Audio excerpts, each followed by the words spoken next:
that we are live, everybody.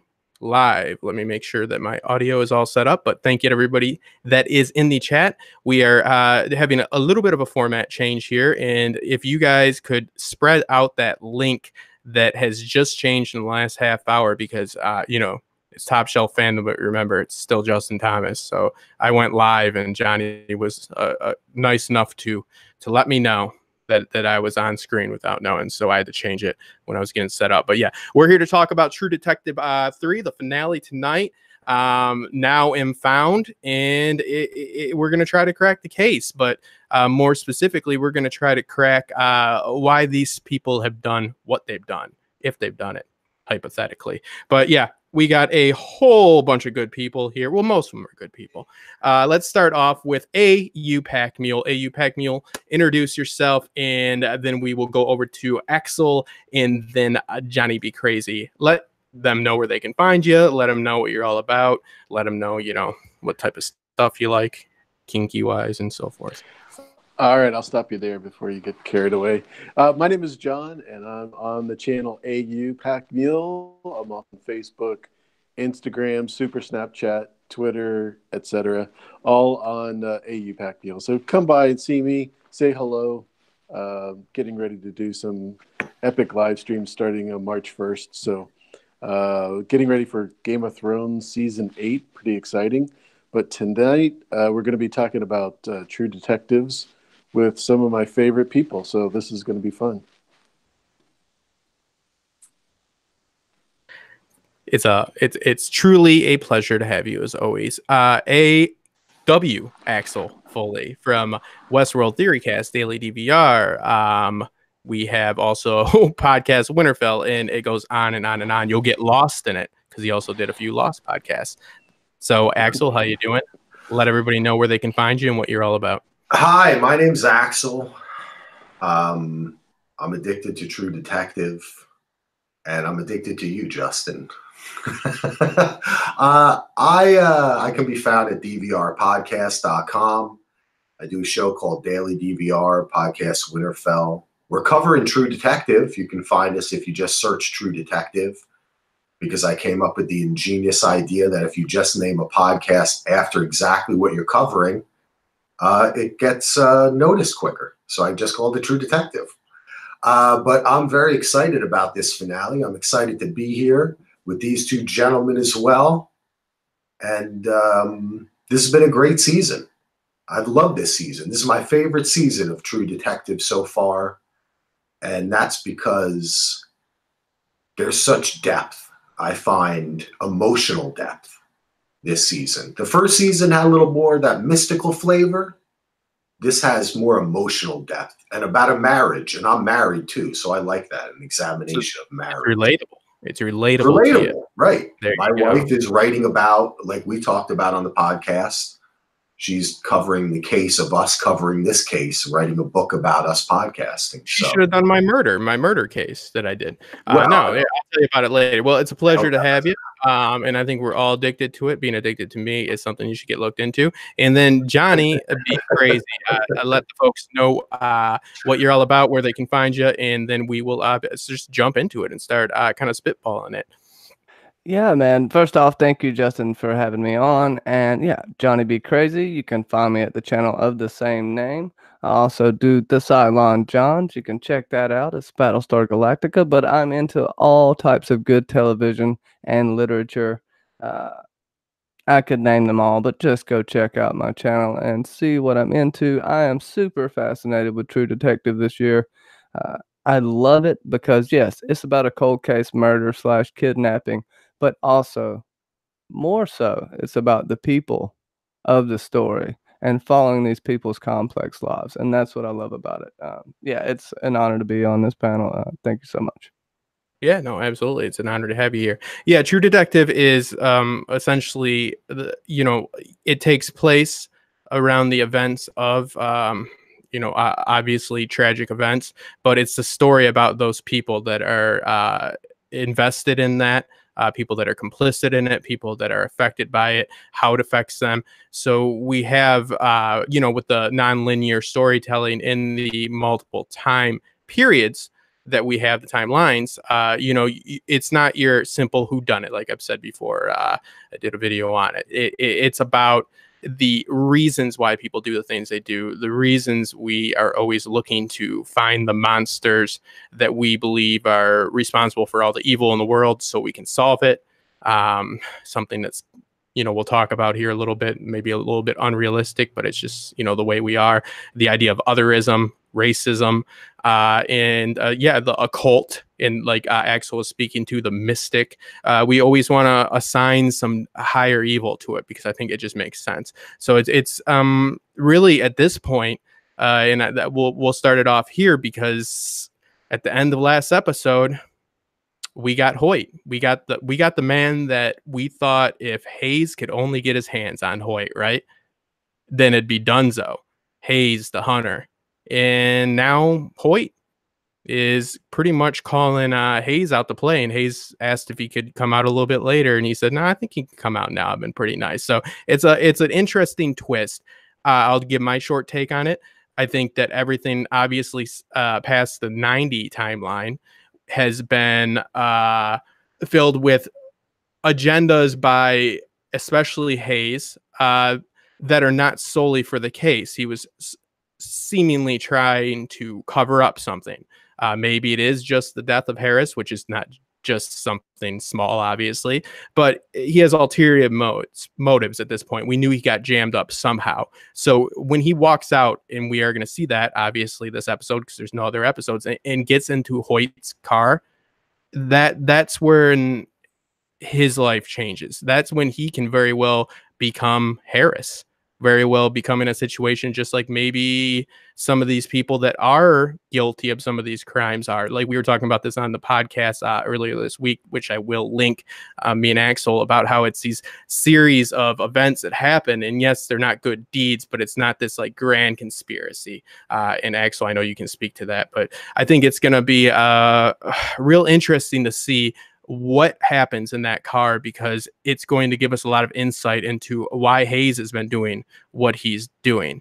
And essentially the case has been solved to a large degree, but we need to know what exactly happened, how it happened, who was complicit in it, and what their motives were. And you know, there's still the mystery, and it still could turn out being a huge shocker. But I think for the most part, this Hoyt experience that he's about to have, meeting Hoyt, is going to be the biggest shocker, because that is going to turn his world upside down. I'll go to you first, Johnny. What do you think the actual weight of this meeting is going to be? Do you think that Hayes is going to become his lackey for a period of time, and he's hiding that? Do you got any conspiracy theories? What do you think is going to happen in this? I think that possibly he for sure knows about the murder that they covered up. He seems to be a powerful man in a small town, in a small area. That could have eyes everywhere. Now, I think, to your point, what we were talking to about in pre-stream, where you think it's going,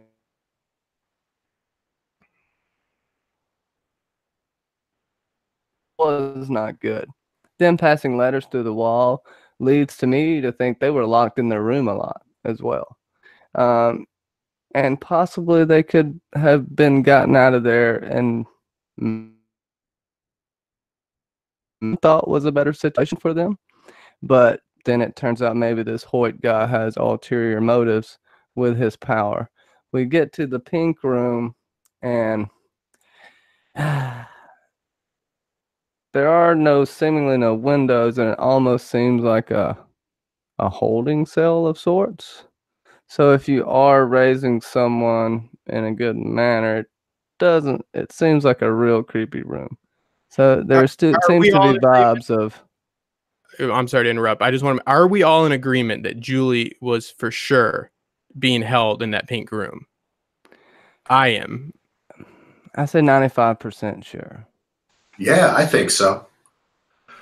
I don't know how else you can interpret the presentation of the evidence. Yeah.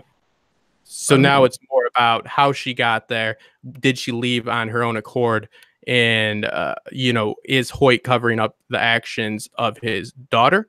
who is obviously deranged, and the one that was looking for a daughter, or is he the one that actually went out and did this? You know, it's going to be very, very, very interesting. And what happened to Will? Because it seems to be that Julie was always a target. That's been said. So was Will a sacrifice, or was that just an unfortunate accident that had things spiral out of control? I'm going to go to you, AU. What do you think the implications of this meeting are going to be? Like, do you think this is just going to totally flip Hayes? Are we going to see Hayes actually go and do some shady stuff, and maybe that's what he is trying to avoid getting out? We know the Harris thing wasn't good, and we're going to get into that. We're going to be here for a while. I know some of you guys do have to leave a little bit early, but I'm going to keep streaming for as long as the people are on to try to get everybody's opinions. But yeah, I want to know what you think this little meet and greet is going to do to Hayes as a human being. Is he going to stick to his guns and try to tough it out, or do you think he could become his lackey because they're in need of one? Well, you got to remember when Hayes was at the barrel and the fire was going, and he was looking over his shoulder, and he talked to his wife and said, you know, I can't talk about this right now. And it was because he just can't even process the fact that he was involved in somebody being killed in that manner. And this is a former police officer, so it's going to have a little bit more of an impact on the community than anyone else. So, yeah, I think it's going to be really self-evident once we see Hayes in the car that he is being forced to accept the fact that he's part of this. And I'm not sure if there's going to be any more of a deterioration than there would have been otherwise, but as far as the case goes, he's definitely going to have to make some changes.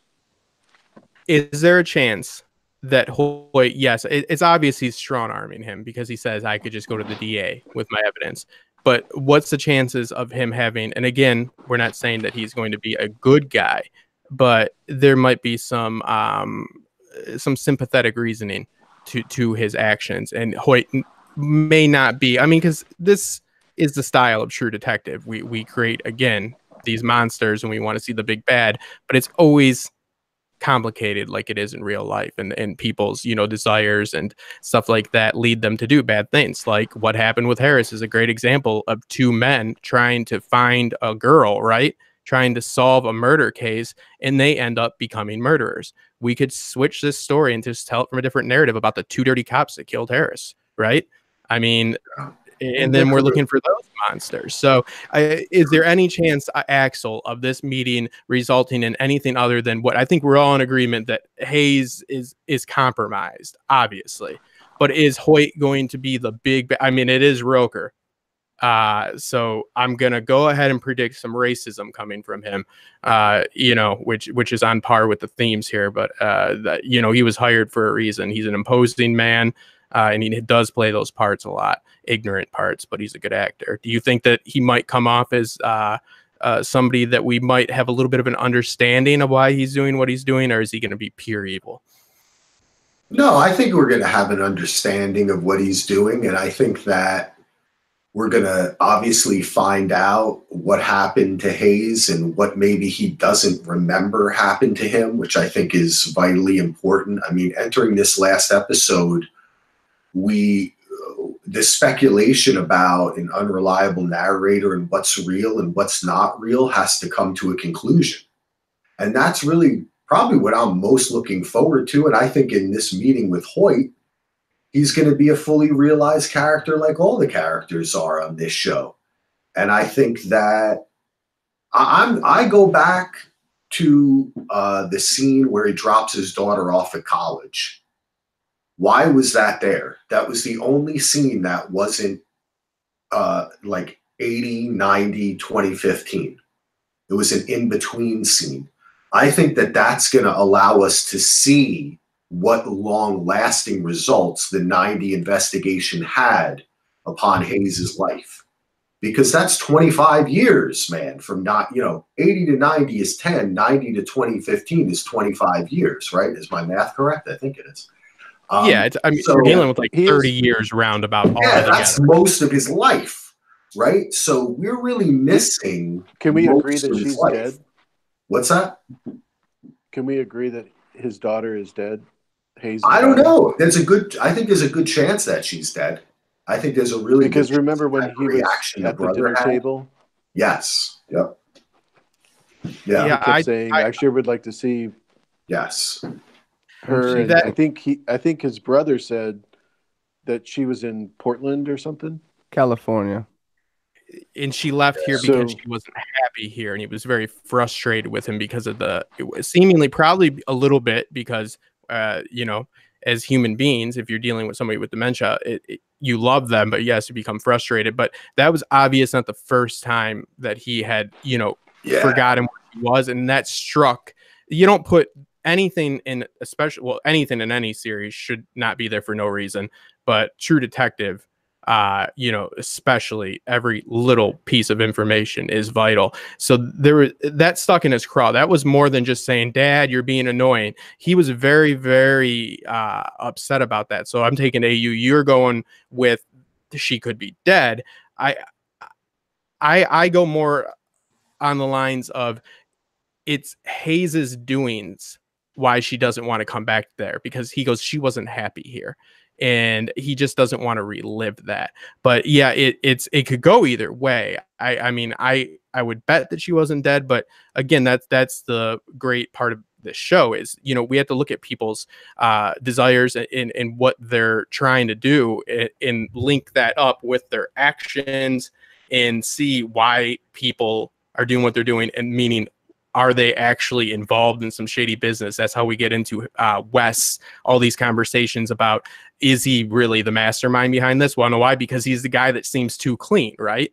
Yeah. He seems too nice, seems Good. too good. We're like, this has to be something, or he has to be gay because of this, because he's, you know, having this close friendship outside of the realms of the, like, in a police capacity, because we have the polar opposites with them, and only the sense of, you know, Roland goes to work and he sees his paycheck. He tells Hayes that, you know, this is for a paycheck. This isn't here to solve your problems. You're not going to vindicate yourself through this job.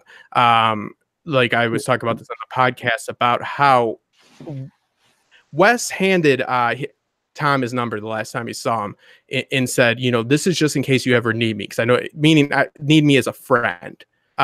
So like he approaches life differently. He tries to help as a human, not just solely as a police officer. When you have on the other side of that coin Hayes, who is trying to live the best life he can by ignoring everything else in his life. His relationship with his kids, with Amelia and so forth, because he's so invested in this case. So I see the reasoning, and then I'll give it back over Justin? to you guys. Yeah, go ahead. Was my question is, was West helping Tom because he's a nice guy or because they were gay? He was helping him, I believe, because he was a nice guy. I don't think that we have any reason to believe that it was a homosexual relationship. I think that he was just Really?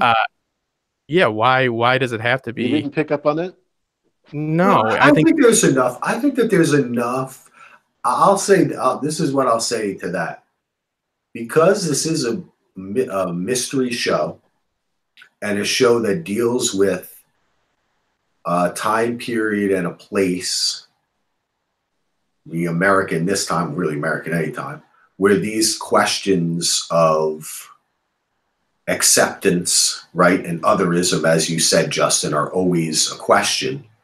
I think it's fair to say that there may have been, it's fair to speculate on a relationship between them upon finding out, upon there being 3 extra scenes in the show of them being together and their relationship building, right, and them becoming closer, and finding out that this was something that was very important to Tom and difficult for him, you know, and something he struggled with. So I happen to think, after thinking about it, Justin, on the show the other day, I don't think so. I think it might just be that was a red herring. That's what I think for this whole season. I think Yeah. this whole season is going to end up being a lot of things that really were red herrings. And then maybe some things that I don't even think about are going to appear that we didn't even consider. But that's okay. Absolutely. So, But yeah, AU, I think it's fair to say that that might have been true. It obviously is. It's a huge there was a huge consensus about that. I think that it's not even red herrings. It's just the way that this series works is to get us to jump to those conclusions because it embodies what this series is about. We think, oh, this guy has to be up to something because he's close with this guy. Also, the nonlinear storytelling made it a little bit jarring for him. Remember, because we have that sudden scene the first time they're seen praying together. That kind of seems like it comes out of nowhere because we're seeing 15 to 20 years later in that instance. So what I take about the only suspicions I have about Wes is that his motivation for trying to do good by Tom, and we can say it's fair to say he goes above and beyond what would be expected, and he's probably not just an angel, would maybe imply that he did let something slide or ignored something that could help this case at some point to advance his career. Because, again, he looks at it, the job is for a paycheck, right? That's his thesis about it, like how you should go about your life. Just to let you know, Justin, is that it wasn't because I thought it was suspicious or there was anything wrong with West. It was just the fact that you said that he was a nice guy, and that's why he was helping Tom. If he's a super macho, Western-wearing guy that's a police lieutenant, he's not going to go around helping gay men that, for whatever reason, he's going to want to stay away from that. If he's this macho guy that is there, am I right? Possibly. I mean, maybe, but I think that was. This is the 80s. Yeah, but AU, how about the picture of like him with Bill Clinton and the conversations and relationship he has with Hayes points towards a man who is really more progressive minded and is trying to find a way to find his own way through the system, Yeah, but I agree. Absolutely. I wasn't trying to shade him with any kind of. Oh no! I didn't think you were. Nobody thinks you're trying to. Okay. Okay. Yeah. No. I do because I think what, Justin. This whole conversation actually plays into the point that you made, Justin, which is that there's so many elements of things within this show that some of the point is to make you question yourself and your own motives to why you assume things, right? As police officers do, just as people do who are actually trying to get to the bottom of something. And Absolutely. You interpret a person's motives kind of in one way, and before you know it, you are going down one road and you kind of have to backtrack and say, oh no, what I really was thinking was this. And I think that in the end, that also plays into the kind of the idea of false memories and what Hayes is remembering, because even in reference to this conversation, Hayes seemed to be a bit homophobic and questioning Tom, like when he found out about the pamphlet, he was kind of like, he's messed up. And then that's when Roland kind of came to his defense in the car, right? And said, well, you can't assume that, man. Like, we got to find the evidence here. You're on this case too much. You're looking at everything. So I think that they're little similar to the first season. Their car conversations are so important. They set the framework for how they're interpreting what's happening around them. But they're debating the whole thing is interesting, man. Yeah. Interesting all I'll conversation. say on this, we got to get into some of the questions. Is here's what I take from Wes. You have those pictures of Bill Clinton and all that. Those are red herrings because again, it's about assigning labels to things and finding where the evil is, because it's not just for the point of saying we want to have bad people. It's because if we can identify monsters and we can slay them and be good people ourselves, right? It's the whole Lovecraftian idea of this, it's in all of his work. So Wes has all of these, what seem to be very, very positive, attributes. So it is a little bit suspicious in a series like this, but I do believe that a lot of his actions make sense. You could make the argument on both sides because they do provide the overwhelming amount in the first few episodes of like what I'd call guy talk. Like he's always trying to talk to Hayes in the first few episodes. It's his first line of dialogue. He's asking about like women, and he's talking a little bit much about how much he needs to get laid and so forth. And Hayes is very not like that. He's not like a guy that wants to have locker room talk, and not Trump locker room talk. That's not locker room talk, but like he's not a guy that wants to talk about his sex life. But so yeah, you could make that argument. I just don't think it makes sense. I want to go to a few of these things in the chat, just because I don't see where they'd go with that after that. Because what does that affect the story then? Because the Tom situation's different, because that plays into, do we think, and we need to get into this, that Lucy and Tom, especially Lucy, had anything to do with willingly giving Julie to the Hoyts? Or I'm just going to say it's the Hoyts, because I just don't believe she went anywhere else at first.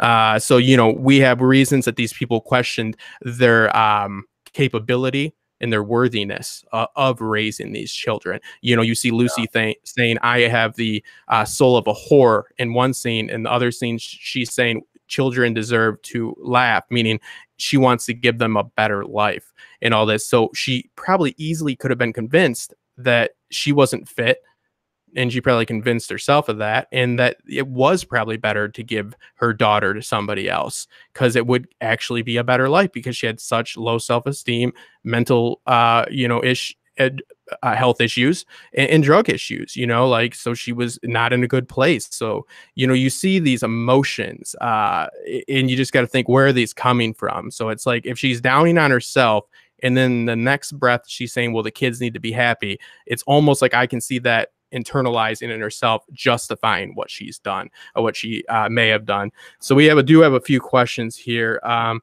What do we all think about the pink rooms? I personally, and then I want to pass this over to Johnny, think the pink rooms are just the way True Detective works. It can't just be a regular room, right? It's got to have that that occult vibe. It's got to have that weirdness to it, so the other theories can manifest, so we can get caught up in this. It's just the way it works. Everything's weird, right? The wicker dolls and all that. Johnny, do you think that there's any symbolism there? I mean, it's for a princess, I guess. I just thought it's to really convey how weird that situation was. So I kind of got a whole thing with this that you made me think of, especially with the Hoyts. Like you said, they did lose their daughter, and there's a big question to whether Tom is really Lucy's father here. And the pink room can kind of play into this. And the mother, whose Julie's name Julie's father. Sorry. Lucy is the mother, right? Correct. Okay. So Lucy talking about being a whore. What if either one of the Hoyts or Hoyt himself is the father of that baby, or someone we know is the father of Julie that we've seen in this scenario? Pink could be the favorite color of the daughter of Hoyt who died, but we do know that what's his name was watching over it that they killed. We saw him knock out Tom. Sorry about that. Harris James. At least that's what it looked like to me. Yeah, I think there is a little bit of symbolism there with the pink. Only girls, seemingly, since we had the boy killed, but that could have been an accident. He could have fell. And we go back to the games, too, and is Amelia... Amelia likes to play games and play pretend. And I know that may be a red herring, but we go back to the Dungeons and Dragons found there. And she always talks about dressing up. She talked about how she was in a hotel as two different personas. I mean, what if he found out his wife had something to do with this and he ended up killing her somehow? That would be some crazy shit. I like the theories you're spinning, man. I hope this last episode brings something like that. I'm ready for something kind of different and crazy like that. That's fun. Well, we have to remember the layout, right? The layout of this. It's been described by Isabel's friend, right? About the separation, showing very clearly, in my opinion, that the Hoyts had, yes, it's probably normal to keep the staff in separate quarters, but then there was the man with the messed up eye. I'm blanking on his name at the moment, who was allowed in the pink room. So the pink, again, is maybe it's just, to separate these sections of this mansion. I mean, like they were very clear about how strict it was for where they could go, how they could go. They were controlling this environment.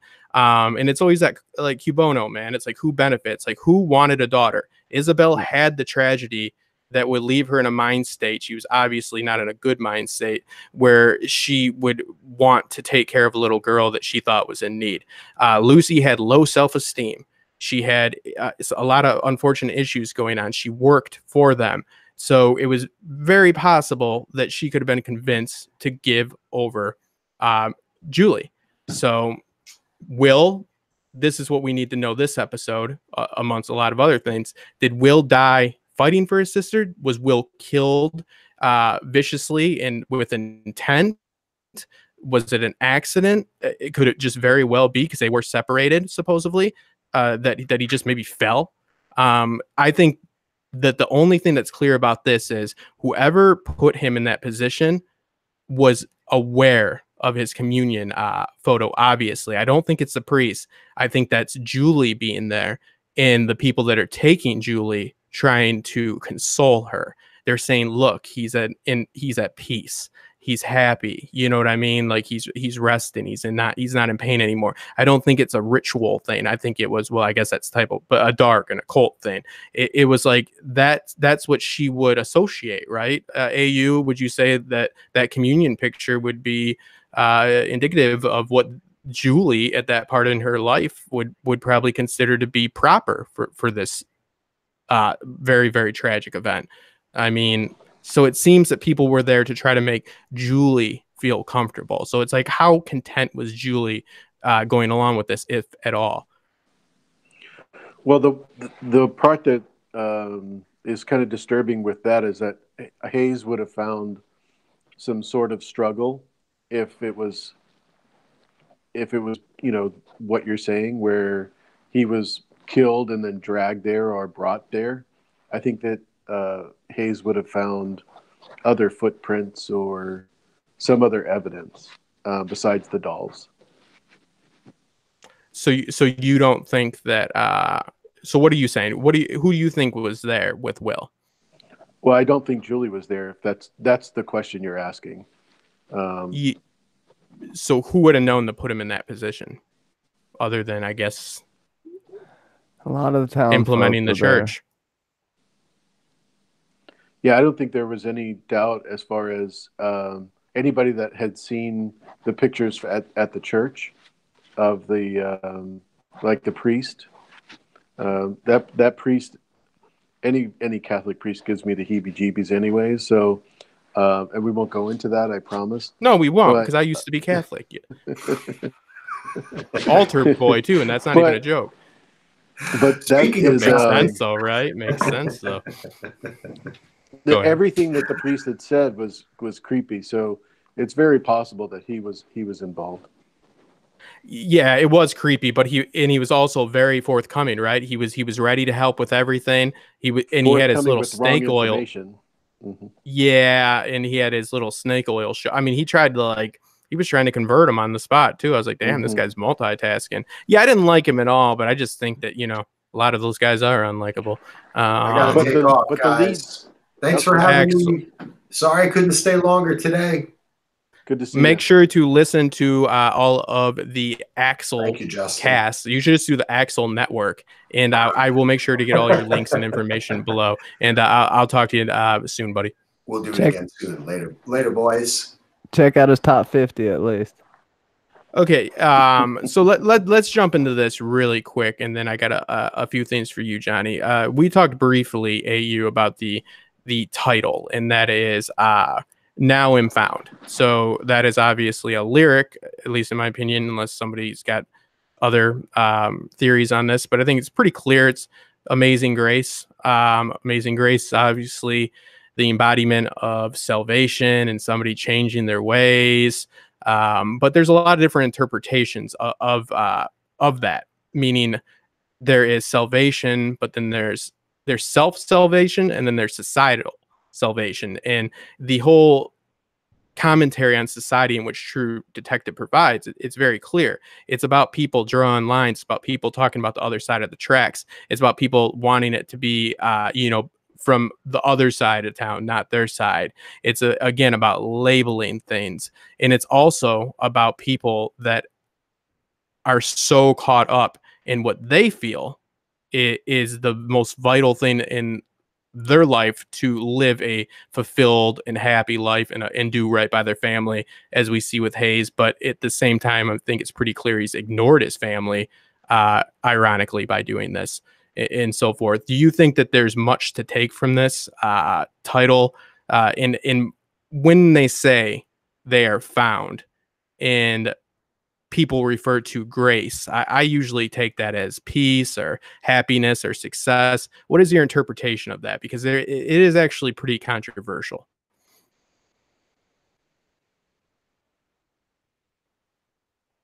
Is he there? Me? Oh, you're mute. Okay. Are you asking Johnny? No, I wanted to go to you first on that because we talked about it, and then we're going to John.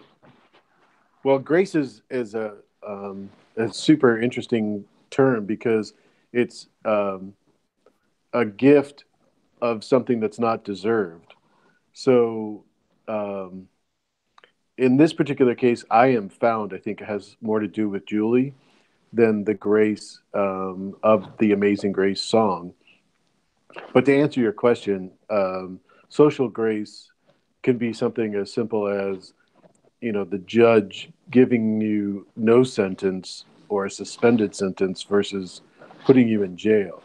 But giving you a gift like that without nothing you did to deserve it.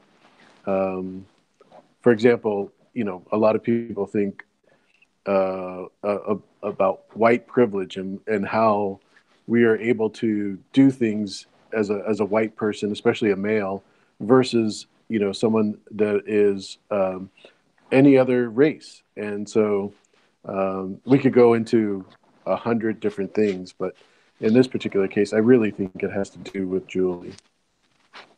It embodies the themes, right? I just think it's right on point, as far as this series goes, as far as the paths people take to try to do right. And again, and also the historical accounting of it and the story behind it, which are not really jiving. We won't get into it, but pretty much they put a nice narrative on that story in order to have societal change. So we maybe could see something like that, is what I'm getting at, is that maybe we could see something similar, right? Because remember when we're at the Johnny, when we go to the orphanage, or the whatever you want to call it, and Amelia is doing that interview, and the young lady says, if you want to write a book about what happens to the girls here. Write a book about what happens to the girls here. So it's not necessarily write a book about what happens to Julie here. Maybe you set out to solve the Julie case, the Purcell case, but maybe you can just write a book about the society in the state of it and what's happening here, so we can make sure this doesn't happen again. Because obviously the chain of events that have spun off in search of a noble search, trying to do the right thing, have led to murder, deception, breaking up of families, suicide, possibly, most likely not with time. But do you think that when we're looking at this story, do you think that we're really going to look at the whole Purcell case being the big picture?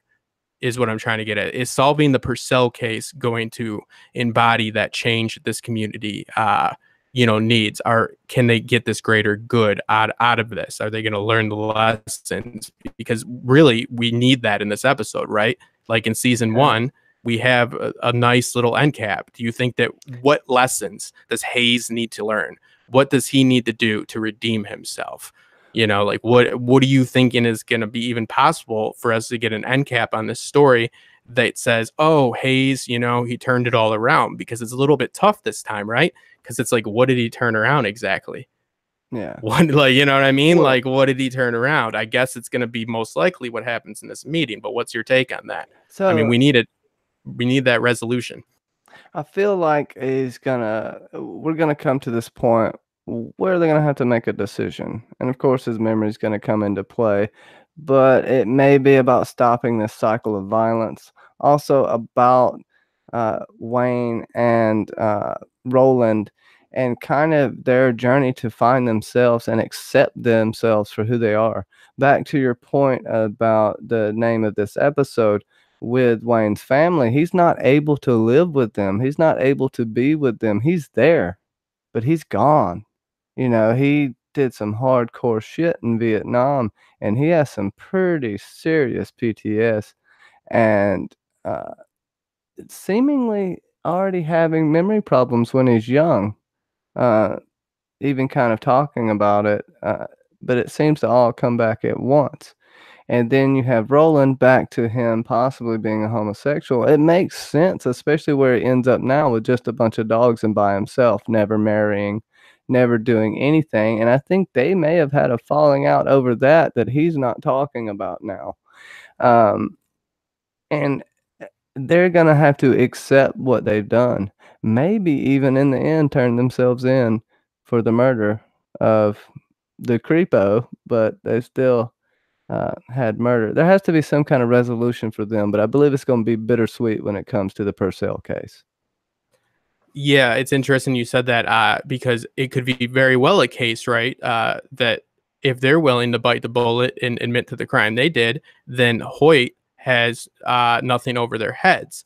So that's why it seems like it's going to have to be more complicated than that. But also, do we believe that is this just Hayes that is being singled out? Is Wes going to be, is he going to have to be dealing with this as well? That's what we don't know. But next thing I want to talk about is Elsie. Is it Elsie? It's Elise. I'm sorry. Running the documentary. It seems to me, and I'll go to AU first on this, and I want to know in the chat too, that Hayes is clearly playing up his dementia to a point with her. And I think that he is clearly there to try to make sure that this team that is investigating it doesn't find out something that's going to be damning to him. I don't think, at first I thought, I'm like, oh, he's interested because other people are interested. But now we know after this meeting, he's got other interests, to keep himself out of jail or keep his family from being harmed and so forth. So it's like, this seems to me, number one, Elise has a lot of sources, right? How does she have all this information about this case? Number one, she seemingly has more than anybody. And she's not even like some big time from what we've been told. Like she's kind of like a low level, this is not, it's a little bit better than Top Shelf Fandom, but it's like, it's not CNN, you know what I mean? Or whatever. I could get a better analogy than that on both ends, but you get what I'm saying? Like, it's not like she's Barbara Walters in there. So she seems to have a lot of information. So there is a little bit of a conspiracy aspect to me that I think could come out of nowhere, where she is there and she is there, sweating him. And I would also like to know when the relationship with Hayes's son and her started, before this or after this, because that would be a big tell for me on what her motives are. But I don't trust what's happening there. But when we are looking at what's going to happen when it comes to finding Julie, we have to think, is there anybody that has any reason to look for Julie anymore other than Hayes or Wes. And they seem to be all dead, right? So it makes sense that somebody is taking care of all the people that are going to fuel this fire, because we really no longer have an open case. She's an adult now. I believe it's my theory that she has a daughter, and we're going to meet her daughter in this episode. I won't get into spoilers, but something on IMDb led me to believe this. But I think it's going to be more of, we're going to find out what happened with Julie, but we're going to find out who Julie is because of it. Nobody's actively seeking her out. She's an adult now, right? I mean, it's like, did she leave the Hoyts on her own admission, or was she held there? Like how bad was her life truly, is what we need to know. And who exactly was also Julie speaking to when she says, the man pretended to be my father, because there's 3 men on that screen. So it's very jaded what happened here. It seems to be like there's not some big conspiracy from like higher powers to really shut down the case, like within the department, but it seems to just be Will died and they could not find the killers, or they thought they did. They put it on Woodward, and then it got to the point where it's like, well, who's looking for Julie anymore? So it's like, I don't get what the game is there. Like, who benefits off that now other than the Hoyts? Do you guys think there's anybody else that's implicated in this other than the Hoyts that has to do with this abduction? Do you think there's any chance of a larger conspiracy, possibly one that connects to season 1, Childress? Do you think they could make this big leap and go for it and say, yeah, this is this big sex ring, this is this, evil organization that goes all the way to the top? Because you do see that picture of Bill Clinton because he's the governor, but I take those things as they show you that because they want to say what happened, who's he in cahoots with, who did he do deals with. But it's just a fact of, they want you to be looking again for some high power to blame because that's easier. Do you guys think that we're looking at a grand conspiracy? What I think you're referring to is the Tyson chicken case, where there was an actual situation. And so that's why I think you're getting those pieces of information, is because you want to believe, you're being told to believe that it's bigger than just the chicken farm, right? And the daughter and etc. But we all are assuming, and I mean this in an investigative way, that Julie is alive. The fact that we see a fingerprint, only one set of fingerprints in this whole store, which is absolutely ridiculous if you ask me. I mean, that's like telling evidence. That's the only evidence that we have that Julie is alive. Then we get this phone call of someone who claims to be Julie, which cannot be corroborated at all. And that is something that the Hoyts could manufacture without any problem whatsoever, with VPN and that sort of thing. And James was still alive back then, so it's not like he could not have been, he could have been easily part of that. To me, the fact that Julie is alive is less likely than likely, if that makes sense. What do you if Julie's not alive, do you think it's came about because she needed to be rid of? Because it seems to me that if Julie was dead, they wouldn't have taken the efforts to get rid of the parents, because again, the parents were the only people that were feeling the search. The reason that Tom was dead was because he was already in the house, in the basement, in the Pink Castle. So that's so we don't. Do you think he killed himself? Oh hell no! Yeah, there's no way he killed himself. Oh no, he was killed. I mean, Harris killed him. We saw him interacting with him, and there's no way that he's. Besides the letter that he had typed on him when he was died was typed, right? He's not. He doesn't carry around a typewriter. This is 1990. This isn't anyways, when did so we people don't have to carry? go No, you there. were about to say, you were about to make an analogy that at one point people did. So no, I get what you're saying, and I don't believe that either. I just, had to, for the sake of balance here. Johnny, do I you don't think that we're Julie is looking? alive because she wasn't needed. She was already proven to be killed. Somebody already, actually twice, was convicted of her death. So it's not a big deal. Well, I have to disagree with you on that. Yeah, ahead, I think she's still alive. I think she was taken out of a horrible home. Her mother decided to do this because they couldn't provide for her what they needed. It's possible that the mother was actually meeting the father in the woods to kind of get a meeting between the daughter and father, but I don't know about that. I do think she is still alive for the simple fact that they need something to look for. And I think there's a reason. We have to find out the reason she's taken.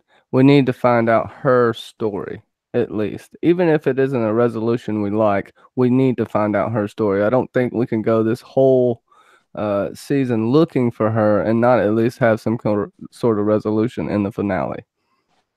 Yeah, I just think that if you don't have an alive Julie, you don't get that resolution that Johnny's talking about, because Julie is going to tell us a story. And again, I think this story is going to end with us having not saying, oh, it turns out that the people that gave their kids maybe, or the people that took the kids were great people. But Julie's the only one that can provide us with the story of what happened. And we're going to learn, that this is far, far more layered, just because in real life that's how it is. Again, there's not just flat out evil. There is every once in a while, but we're going to have some empathy, just like a good show should do, for everybody involved. And I think that the Tom, that douchebag cousin, is it David,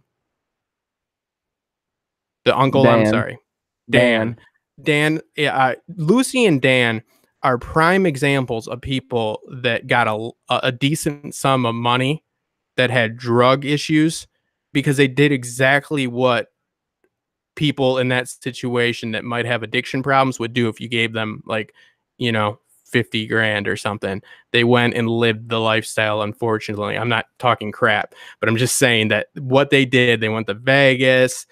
We see Dan being very needy for $7,000, which I would ask for more. But all of their actions, to me, just scream that they went and they tried to drug away their shame, and they gave into their demons, and they justified it with, my little girl's in a better place. But I think what the real issue is, and where you get the sympathy for them, and again, empathy, not sympathy, I'm sorry, I shouldn't say it, is we will see that Will, was never meant to be hurt. Nobody was ever meant to be hurt, but that just took this in a whole different direction. Not that it was a great one to begin with, but Julie was playing with these people. They were playing with them. So we do have to keep in mind that it's not conventional for this type of situation to happen, but also it's very possible that Julie was willing to go.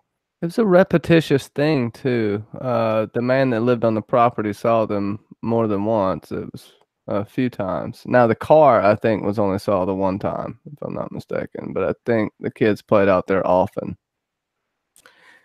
Yeah, I don't know if you guys remember, but the last thing Julie said to Tom before they took off on the bikes was, "What time is Mom coming home?" Mm-hmm. So that kind of tells me that she wasn't expecting to be gone that night. She was expecting to come home.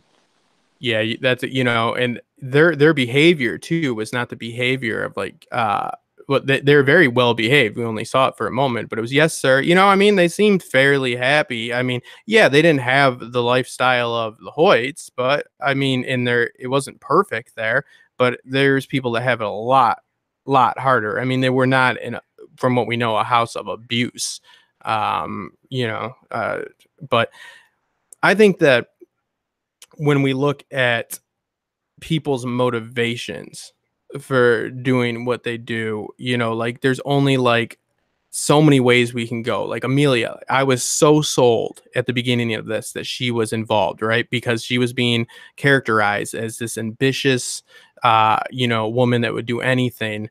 In my mind, I thought maybe even compromise a case to get what she needs. But she is the opposite. She is the other side of the coin to Hayes in this.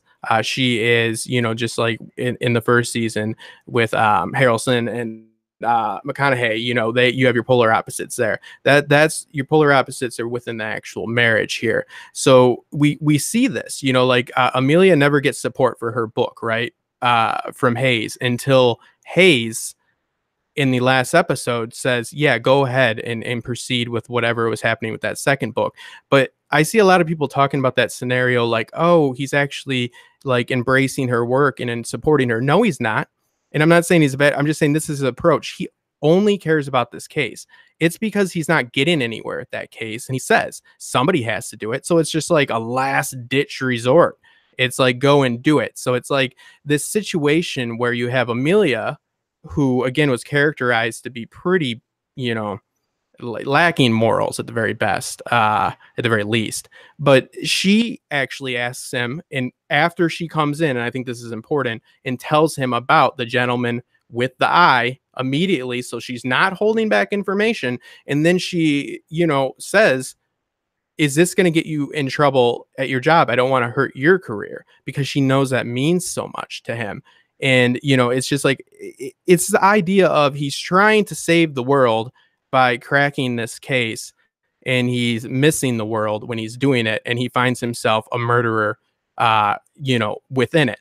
Amelia is trying to be, yes, a successful writer, and she might be capitalizing off a tragedy, but it's, people write books about this stuff. People do what they do.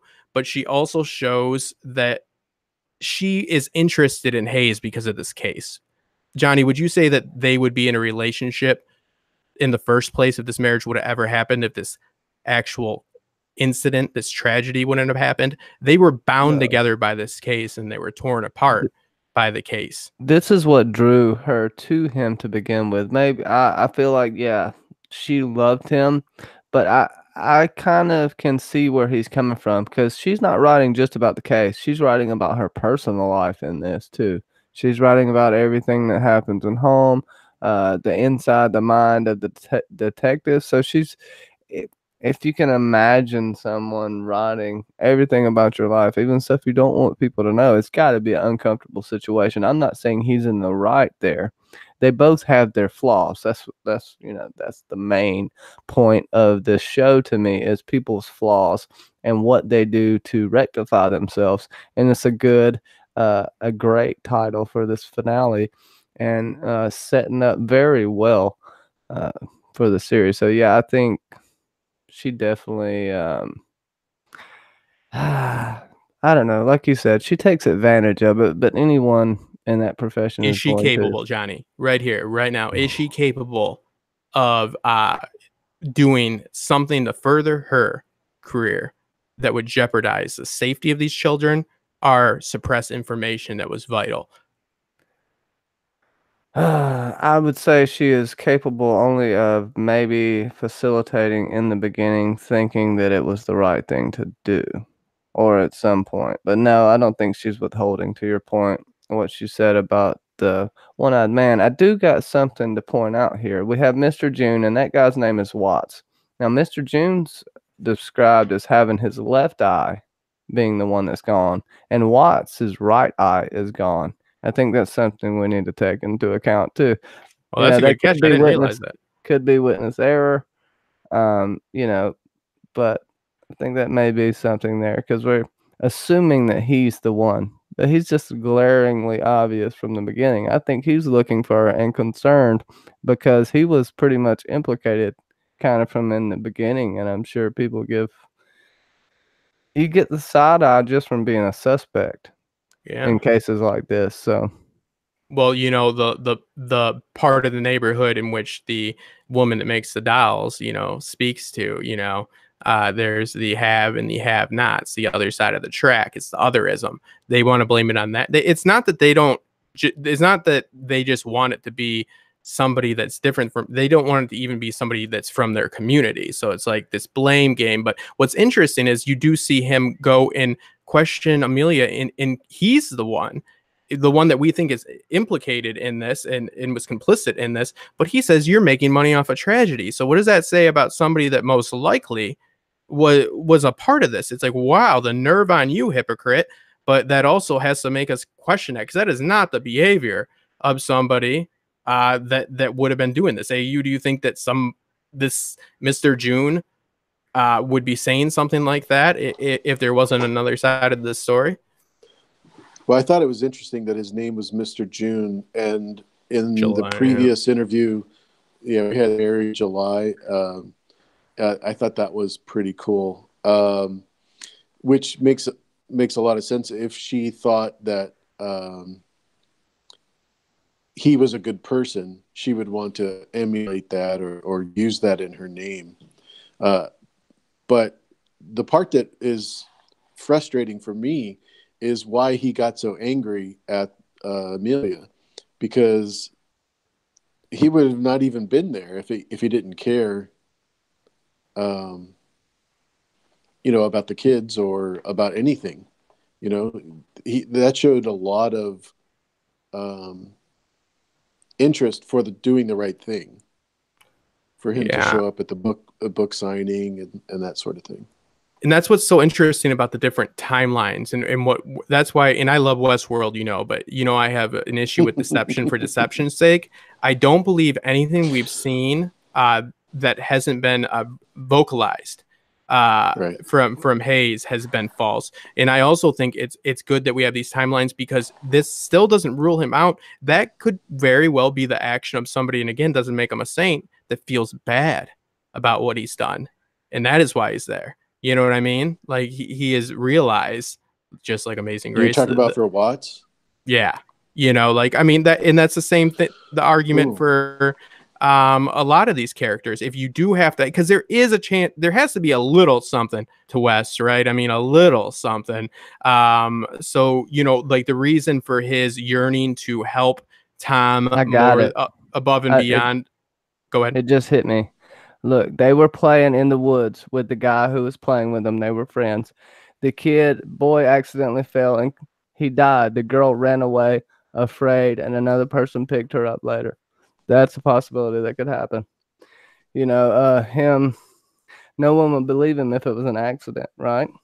Yeah. If he was playing with the kids. Just something that popped in my head. No, absolutely. With Wes, his behavior could actually be attributed to he is trying to make up for something that he did.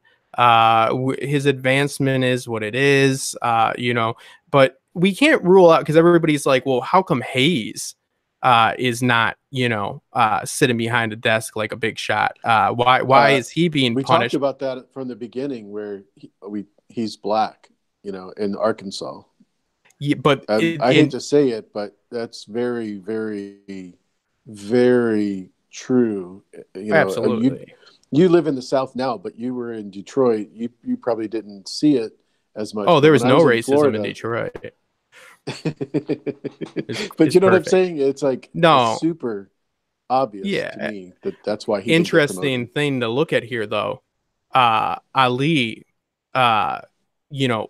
actually campaigned to have. This was supposed to be Wes was an African American, and Hayes was white.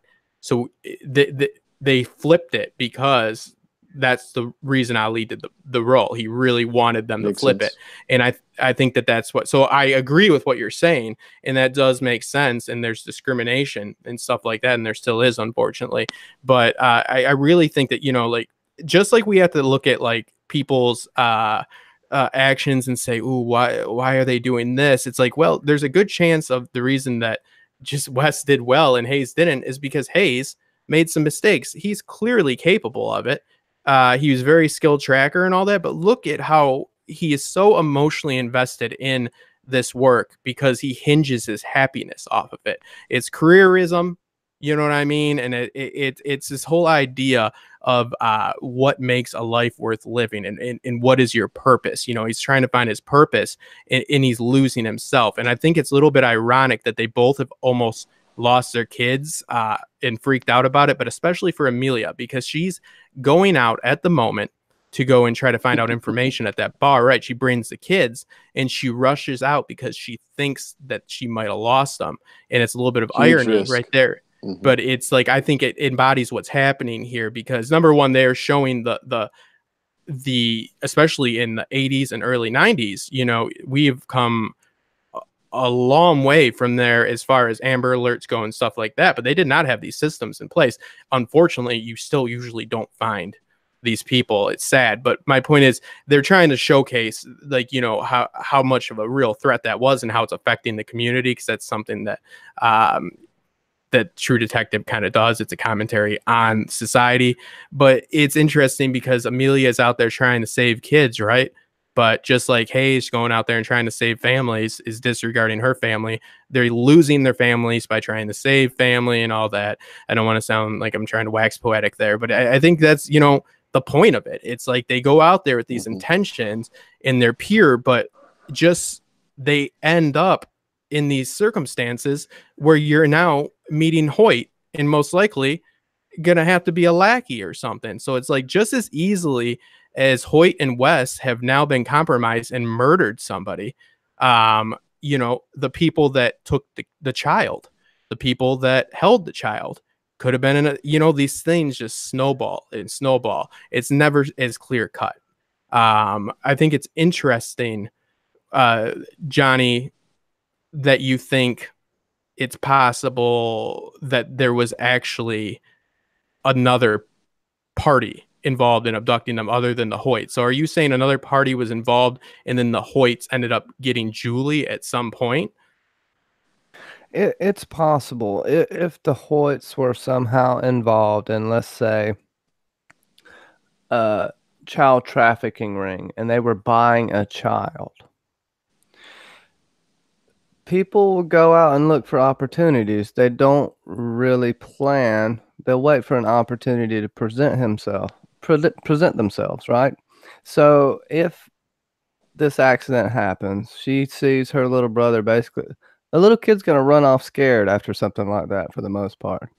Or, you know, something could have happened where he pushed the little kid and the kid accidentally fell and hit himself. To AU's point, there wasn't a sign of a struggle, but he did find the spot where the boy hit his head on the rock. There was blood there. That's what I'm assuming anyway. Yeah, the crime scene seems like an accident. That seems like it's more likely to have been an accident, whether it was an accident that was derived from, you know, actions of his sister being taken and he got startled or whatnot. But I don't believe that somebody like put their hands on Will and did blunt force trauma. It's just a question of, you know, how involved is Julie in her own abduction. I'm not blaming her, but I mean, like, how much of this was just a scenario that I think a lot of us had this scenario of somebody killed Will and they picked up Julie and ran away with her and she was miserable and then finally got out of that pink room. The information we have says otherwise. The information we have says we have Julie talking about being a princess and all these things and making up stories. And, you know, her behavior is quite erratic, and it's obviously due to her circumstances, but I don't think we have a case of somebody that has been like locked in a dungeon for their whole life. And I think that it's fair to say that if she was out at that supermarket or CVS or whatever it was, I mean, do you guys think that Julie was incapable of ever actually going home because she was in communication with that childhood friend? It seems like she has chosen not to go home. She has chosen not to go back there.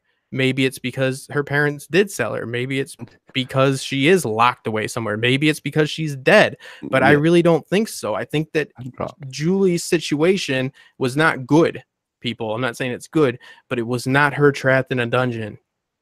It just wasn't. Yeah, I think Lucy, and to 1D Forever's point in the chat, has a good comment. Lucy and Dan are involved, and like we were talking about earlier with the mind of an addict, plus Lucy with the whole children deserve to laugh right? She didn't see her children having a good home. So yeah, I do think she's possibly involved in this for sure. They can justify things. How many times, hey, AU, how many times have you said I would do anything for my child? Probably a lot, right? And you would. Too many. Two? Yeah. Oh, that's not as many. I thought it was going to be more. God, you're a disappointment, AU. Come on. No, but how many times do you hear somebody say, I'd do anything for my kid? Well, what's Hoyt doing right now, most likely, for Isabella? Yeah, and Anything, he has right? the means, right? Anything. You know, I mean, these, you know, are these sayings, and these are these credos that we live by, and they don't always turn out to be in society's best interest. I think the implication of the sex ring and the higher power, meaning like something like the Illuminati or anything, or any connection to Childress, is unlikely. I do think it's interesting to take note of. Did you realize that in episode 5 of season 1, we have the killing of a character that could have gave them all the information they needed on the Yellow King, right? We see that man die because of Marty's anger. He shoots him. In this season, we see something similar. We see Harris, who definitely had the information, and I do want to get your opinions on this. It seems like he found it to be very absurd that they think it's this sex ring. Like, this man was being beat, and he looked up. That was a true moment. He snickered. Like, you guys couldn't be further off, you know?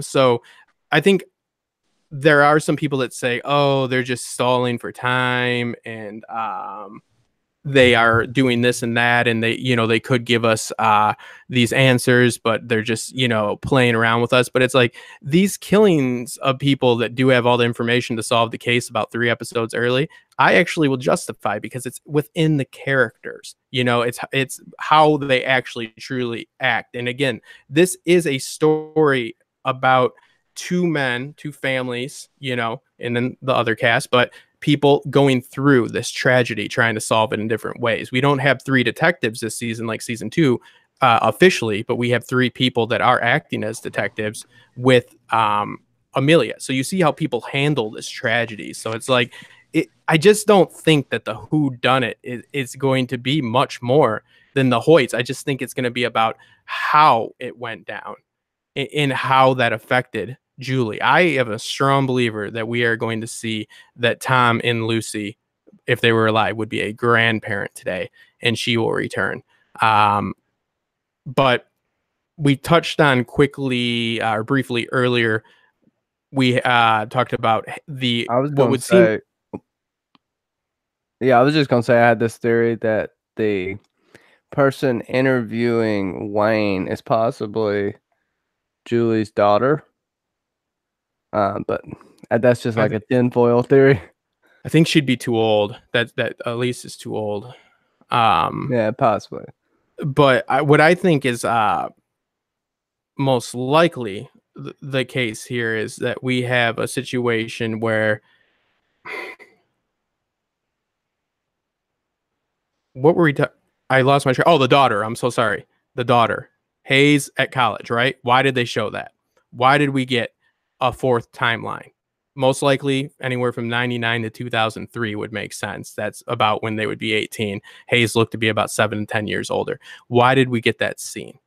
What does that tell us? That gives us a timestamp, for one, to tell us that the separation or the incident, and that we don't know what that incident was that drives his daughter to go from their home and move away and evidently not want to come back because she wasn't happy, happened after college. So it doesn't happen directly after this event that we're about to see. So that's interesting. There's also a little side note that speaks to what I'm always talking about.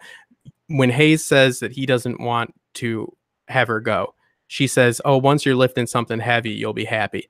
And he says, you know me too well. And that's what I'm speaking to. He dives and pours himself in the work to bury his emotions. He doesn't address things. And I'm not a psychologist, and I'm not trying to be a pansy about it, but it's just, this is a man that is so driven by just doing this job the best he can, and he judges himself and values his life upon that. So whatever he's going to have to do that's going to be not in line with his way of thinking or his morals, is got to be pretty devastating. Do we think that we're going to have a situation that the connection with Hoyt and whatever he's going to have to do is going to be the reason for the divide in the family, or possibly the reason for Amelia's death? And what do we think the reason is that the daughter leaves, and how do we think Amelia goes? I'll go to you first, Johnny.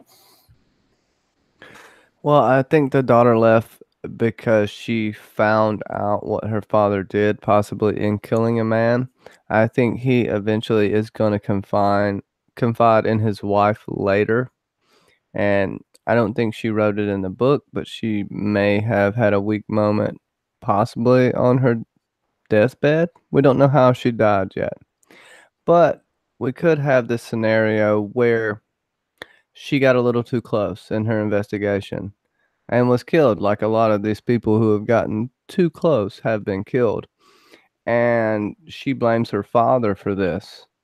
And possibly even Hoyt gives her a visit later because Wayne decides to try to maybe investigate privately. And in order to stop this, a veiled threat comes through. Oh my goodness, I can't think of her name, but Wayne's daughter. Yeah, I'm blanking on it as well. Don't worry about it. But we. Oh, I'm sorry. AU. Heather. No, I got it right here. We'll figure it out. We do have. We did have the call line Rebecca. that I have. There we go. The call line that I have set up. I will get the number on the screen. We did get 3 messages. I set it up earlier. It was for people to call in. We will eventually be doing live calls, but we're just going to try this out. And I do have an audio set up so we can play it straight through. So you'll have to excuse me. This will be on our right through the actual microphone from the iPad here, which is not exactly how I want to do it. But this one right here is from James, and I will play it from you. So ideally, you call this number, and when I have it set up, as I do right now, it's set up just to go straight to voicemail, and you will leave a message. And anything you disclose on there, remember, we will play it on here if we have time. So please don't give information you don't want given out to people. But yeah, we got 3 messages in just a few hours. So we really want to have your engagement, because the reason that we're doing this live and we're doing this on a YouTube channel is because we want to actually, provide a commentary and have a conversation, some discourse. It's not just us trying to act like we're going to solve the case, because I don't think any of us are capable of doing that. So let's see what this is right here. Give it a try. This comes from James. I don't know from where, and I guess I shouldn't give that out anyways.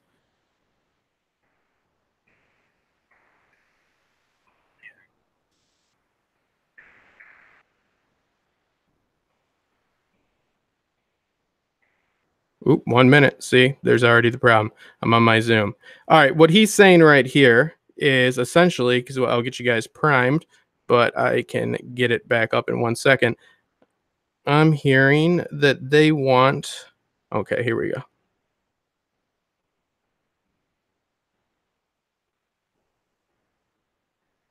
Going smooth. First time. Here we go. Let's try.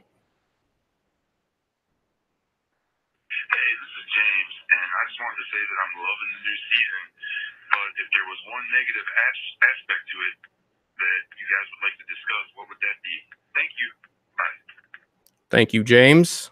Negative aspect. That's a good point, because I think that everybody's so happy, which I am, that this season is not season 2 and we're back on track, that we really don't say anything negative. And that's kind of my thing.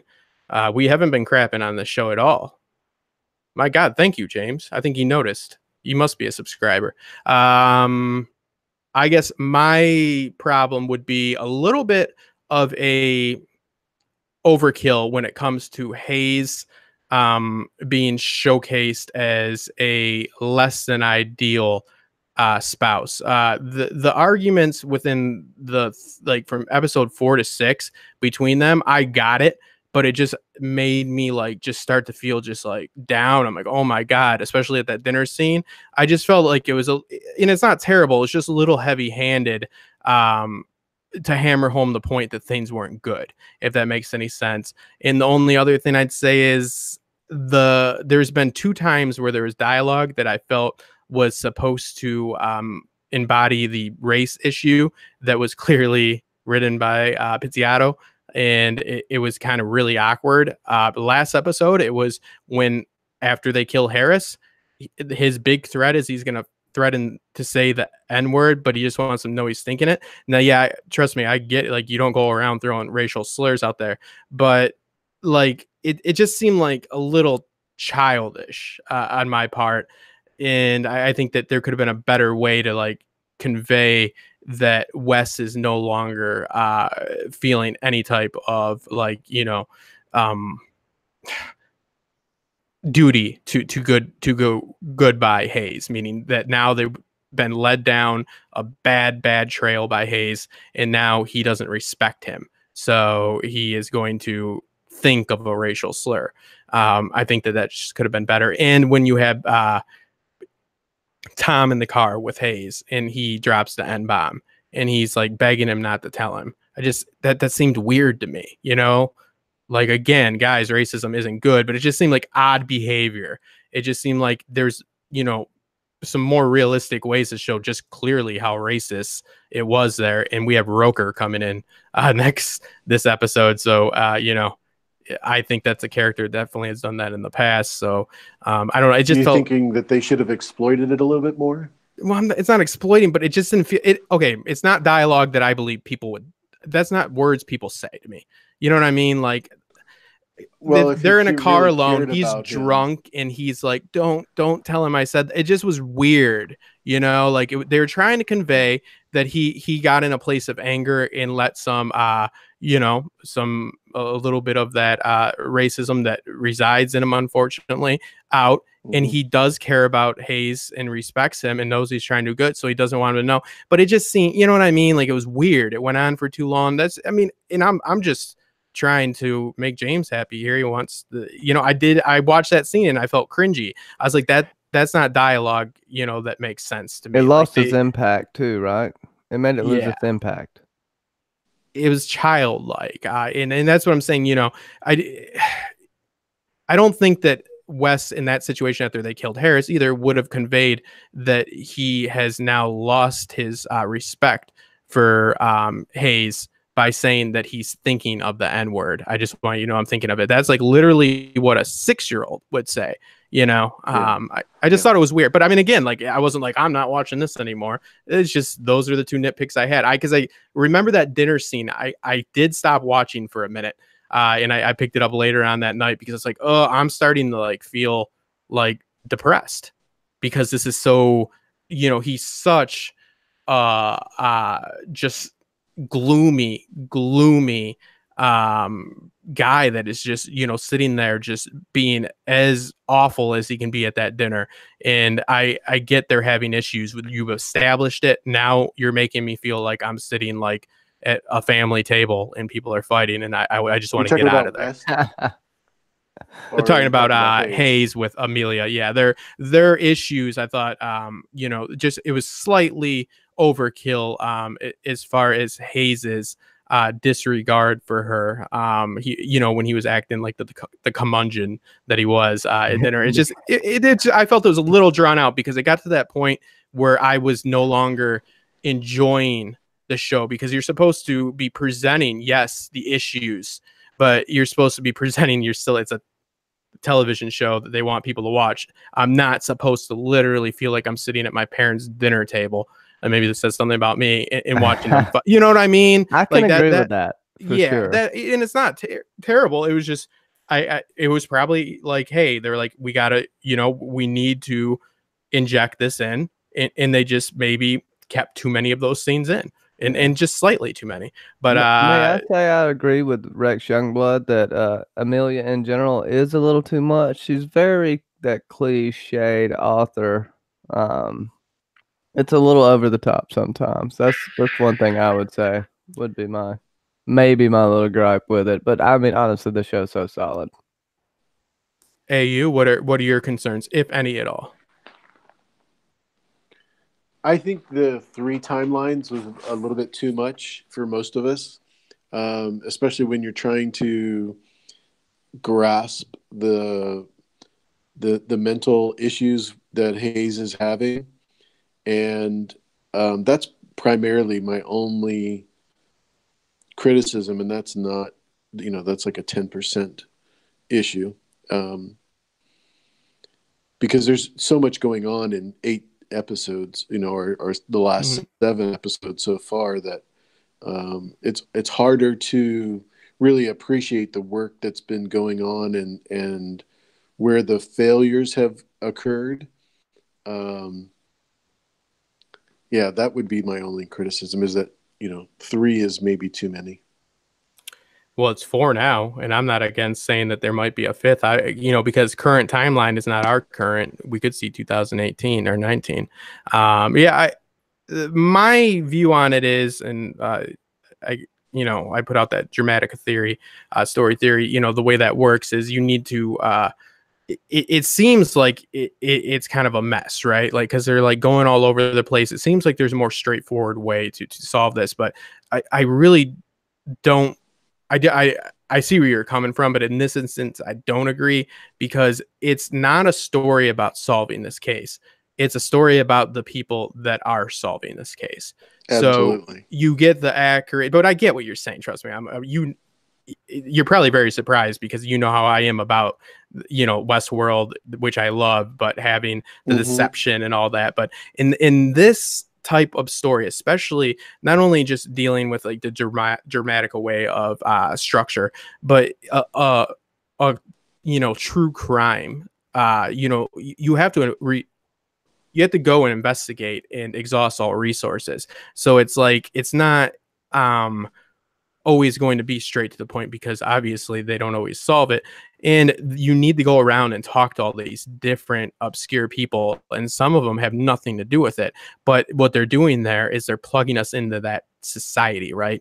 We're getting to know what it is like, where the characters that are inhabiting this place, we're getting to know them. We're getting to see how they feel. We're getting to see their words, their actions, and we're getting a vibe for what the atmosphere is, and what's wrong with it, and how it's leading to these situations. Because you brought up that this is kind of loosely based off of, or at least inspired off of the Tyson dynasty. I won't accuse them of anything, but there was some shady stuff. Also, they obviously borrow from the Memphis case and so forth. But I think it serves it well, because we see the effects this has properly, because we wouldn't get to see that if it was just the case being solved in a few years. But I will say I agree with you on his dementia. I really hope that they would not actually give us false any type of false information that hasn't been revealed to be sketchy. Like, we've had a few instances, but they've been actually, like, there's dialogue saying, like, Wes was like, no, that just didn't happen. You get what I'm saying? There's never been a case, in my knowledge here, that we have seen something on screen from just Hayes, and it's been important to the plot, which everything is, and then that was actually just like a figment of his imagination, or a product of his dementia, because that's where I start to get pissed. It's kind of like Memento, except he remembers stuff in spurts. He can remember everything, and I think he has a crisp, clear memory, and I believe he's had trouble with this since he's maybe even 90. I know they said something about before that, in the 80s, he said something to Amelia about how he doesn't really remember a lot of things, and it's because he lives in the moment. But then he goes into this memory spell when looking into the mirror, and it goes into another scene and timeline, and I think he's just remembering everything. And we could possibly have this end up to the current timeline. He's in jail and he's recalling everything like he does every day. He seemingly recalls almost everything every day, and then it's gone. and then it comes back to him a little bit at a time with triggers. Do you think it's possible he's repressing any information that he is like subconsciously doing it to protect himself? I had a theory that he had already solved the case early on in the first few episodes. That was my shtick. I now believe that he is blocked out unknowingly. He's not like repressing it, saying like I do, like saying I'm a good person every day I wake up, but I'm not. Like, that's different. That's me being a sociopath and so forth. But no, like, I think that, it's possible that he is not remembering key events that are not the events that are going to solve the case, but they're the events that are going to, have him find out that the monster he's been looking for is himself. Not to be cliche, but to some level. Any thoughts on that? And then I do want to read one more message. I'm going to hook up the audio for next time because that was a terrible display for that. If you believe the eyewitness, there was a black man with a scar, not a missing eye, a scar and a badge that day on the man's property that actually talked to him, but it could have just been another police officer. That may be a red herring. Could he have something to do with this? Maybe. He could even have a split personality that we don't know about because he's pretty much undiagnosed. They kind of know what's happening to his brain, but they seemingly don't have a name for it yet. Isn't it weird that you would pick somebody that has a very, very distinct physical, whatever? This guy's got this scar that's very, very distinct. That's probably not the best person to have you aid you in something you don't want to be seen doing it, right? Like, don't we find it odd that they have an accomplice that is got this like physical freaking huge tell, like you can, they say a lot of people have injuries there, but still it makes you stick out. Like, if you want to be incognito, you don't pick the guy that's like, wearing an eye patch. Like Wes says, what are we going to do? Go around looking for every one-eyed black man in Arkansas? Yeah, I still found it to be an odd choice. That's all. But it's also the idea too that you don't want to know why everybody remembers that sedan that day, because there's a white woman and a black woman in it, and it was too good of a car to be in that neighborhood. Mm-hmm. So it's like, also, if I was going that's Watts, by the way, and Hoyt's daughter, right? Yes. The mixed race couple. Yeah, that were together, like, for this whatever, they're in that car, and I believe they took Julie. But yeah, I just find it a little bit odd that that's a circumstance, and you would have that type of attention being drawn to you as well. But yeah, that's that's what people are picking out. They're like, well, there was something afoot because there was this mixed couple in a car that was too good to be in the bad side of town. We do have a question here about true crime. I am not like a Grisham reader or anything like that. AU or Johnny, do you guys read any actual like true crime? My mom does. Not to throw any shade, but she really is into that. My wife was a court reporter when we lived in Florida for 14 years. So most of the cases that are crime related are actually true stories that I got involved with, like Ted Bundy and who was the woman serial killer in Florida. They made the movie Monster. Casey Anthony. No. She's beautiful. You're talking Charlene Theron played her. Yeah. I can't remember her name, but I know what you're talking about. AU. All right. Anyways, well, John. Yeah, so stuff like that. Yeah. So John says, I follow the stream and all the time, and especially the Westworld stuff. And I got a question. I've never watched True Detective, but I plan on coming to the stream. If you're here, let me know in the chat. Keep an eye out for that. And I read a lot of books by Patricia Cornwall. John Grisham, and a few other writers. And I just wondered if this would be a good fit for me to watch.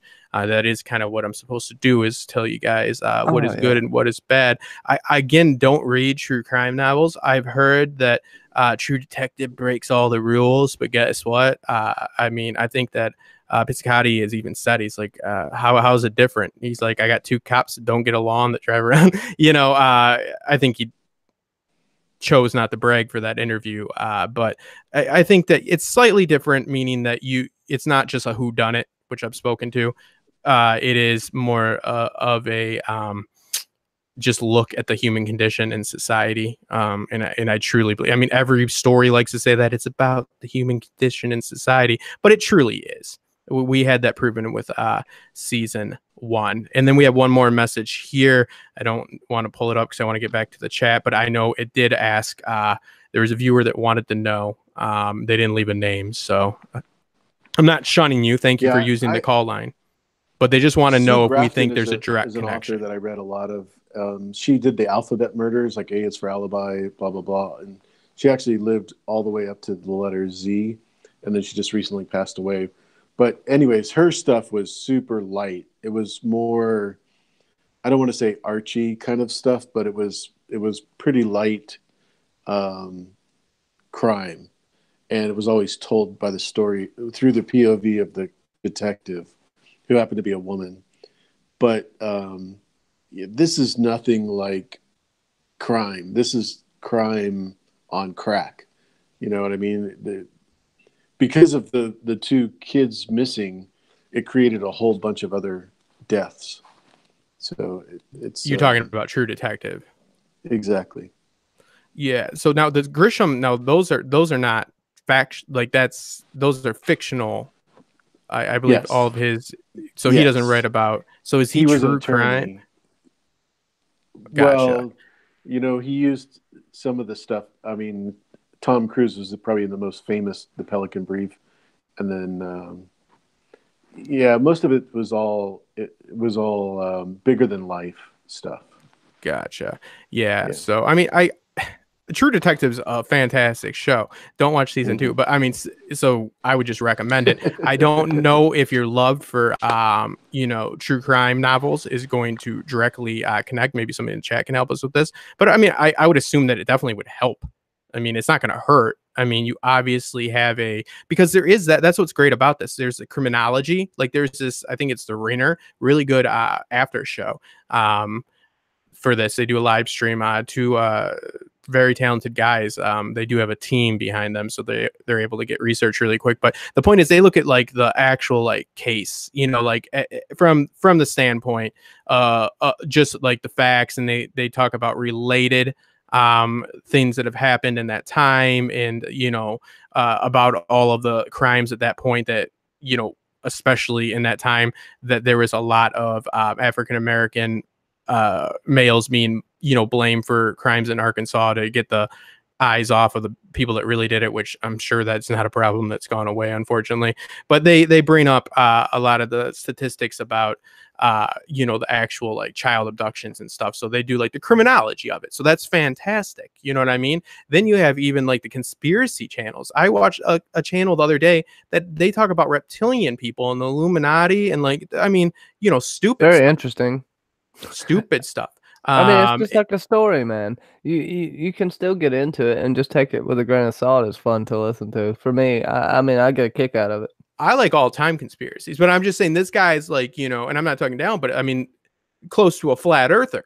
But it was a good stream, though. It was a good video because he was looking at all of the connections with the Franklin case and the Yellow King and all of the stuff. And he was making the connections, so it was interesting. I don't believe that those are to come to fruition, but it's very, very interesting. A lot like Westworld, where you can look at the philosophy, you can look at the tech, you can look at everything.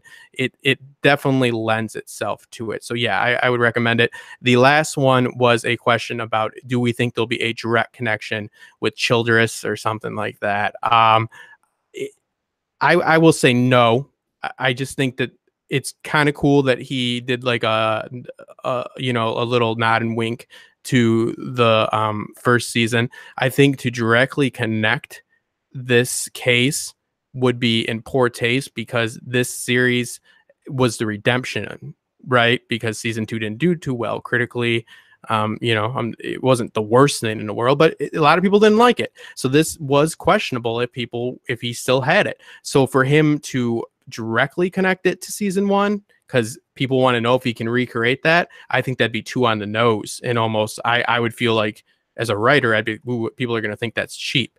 So I think it's more just a wink and a nod. I wouldn't like hate it, but I don't think it's necessary, because again, it's just not the style. And I could be wrong, and you can replay me keep saying this all cocky, that it's just not the style, that this is going to turn out to be some huge cult action. You know what I mean? Like some huge, powerful conspiracy behind it. Yes, people that have power are involved, but it's not some like wide scale, like worldwide, group of people that are abducting children and doing that. And yes, there's bad things that happen, and unfortunately there are those types of activities, but I think that this is always in his work. It's always, even season 2 was about this stuff. He always injects this because it's an issue.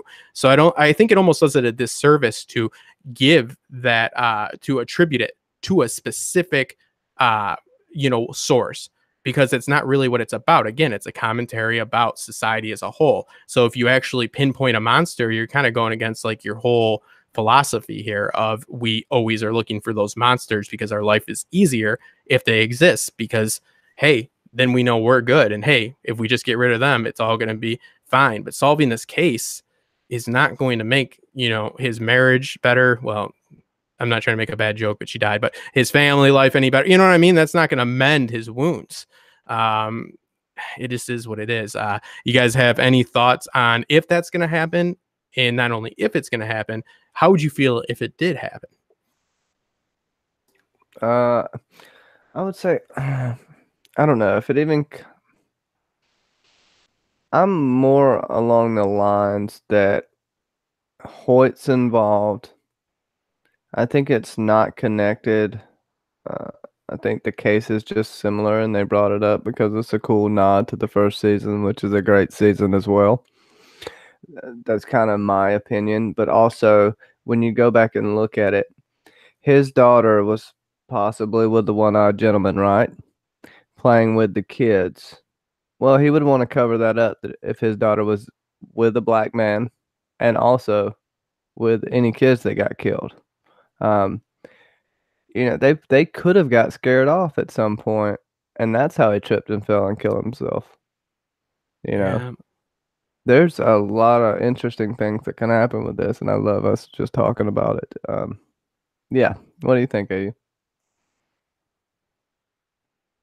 Well, I hope they don't tie it into the first season. I think it would be a huge mistake because everything's not based on that success. It wasn't about the first season's story. It was about the way that the characters developed and how interesting it was to watch the actors really pour their hearts out into the characters.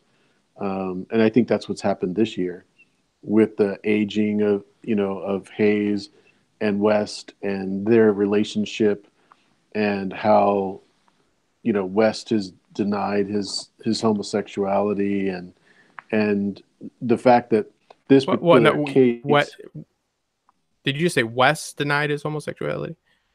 Yeah, Roland. Or Tom? Am I there? Did AU freeze? I think AU froze. Can you hear me, Justin? No, I'm just trying to clarify that. Oh, yeah. I just wanted to make sure that we weren't stating it as I got you on that, and I'm not saying that there's not validity to that. I'm sorry. No, I wasn't trying to like contradict you. I just wanted to not this time, anyways. No, I'll make sure to let you know. Yeah. No, go. I'm so sorry. Yeah, go ahead. No. I think that the story is about the characters, not about the connection. Yeah, it should never be about. You don't write. Good writers don't write about situations. They write about people. But we do have some resolution that needs to happen. So what is that resolution? What does Hayes need to do? That's still a little bit fuzzy for me, and I'm a little bit worried about that because it's like we don't know what a happy ending would be for him. And when I mean by happy ending, I mean like from somebody that loves storytelling like myself, meaning like I want to see his redemption. That doesn't mean he becomes a hero. That just means that he either alters himself or the world is different because of something he does and so forth. It's his journey, his arc. I'm gonna go ahead and I'm gonna go first if you don't mind. Go. I think if you ignore everything you've remembered from the first 7 episodes and just watch this episode, you'll be so much more satisfied. Similar to watching last year's season 2 of Westworld, if you just watch the end episode, you'll be so much happier. I disagree. I think there's. Well, I'll let you rebut that. I actually agree. No, I get what he's saying, and go ahead. Because if you remember season 1, even though there was a lot of great story, the end episode was so great because it didn't require you to know everything about the other episodes to enjoy it. Yeah. Well, that makes sense on a few levels. First off, I get what you're saying because we talked about this at the beginning. The meeting, when he goes into that car, he is now on the other side of the law more than ever. So what AU is saying is that we are going to see his darkest before the dawn moment is what it's called, his low point. And then he is going to have his resurrection. He's going to overcome. He's going to learn from this somehow. It's not always perfect, but yeah, I agree with what you're saying. You do have 3 acts right in this. You have all the beats as well. That's more important. But anyways, yeah, no, I definitely agree. And as far as Westworld, I think that the season finale was freaking god awful, but it's because of what AU is talking about, because of the actual rest of the season was so worried about deceiving us. They had all their characters commit actions that were not in line with their goals and desires. So then in the very last episode, though, they wanted to go and convey all the themes and stuff like that, the overarching stuff like the whole idea of objectifying other people and overcoming the suppression and all this. But they threw a lot of philosophy at us in all of the stuff that they want to convey with the series, but the whole rest of the season was just deception for deception's sake. This isn't the same case, but it's the same case in the sense of you essentially are going to have him enter a new world in this episode, so we're gonna have to see what he does with that. But there's gonna be information from the rest of the episodes that are gonna make us understand this a little bit better, why they are doing what they're doing, because it doesn't seem like at any point they're not trying to solve the crime.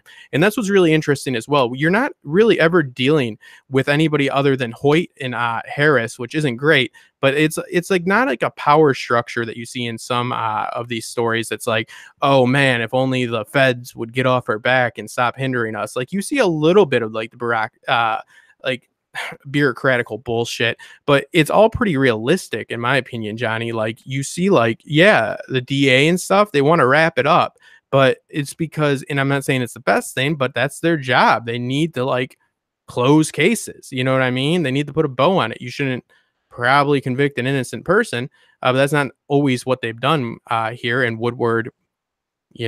That was a bad situation, but especially when they're dead. Yeah, but you get what I'm saying. There's not like this huge widespread corruption within the force. I really enjoy that. Like it's yes, there's hurdles. Like they didn't take the advice when they wanted to do the original like going around and just canvassing the houses. They released it, and so it spooked them.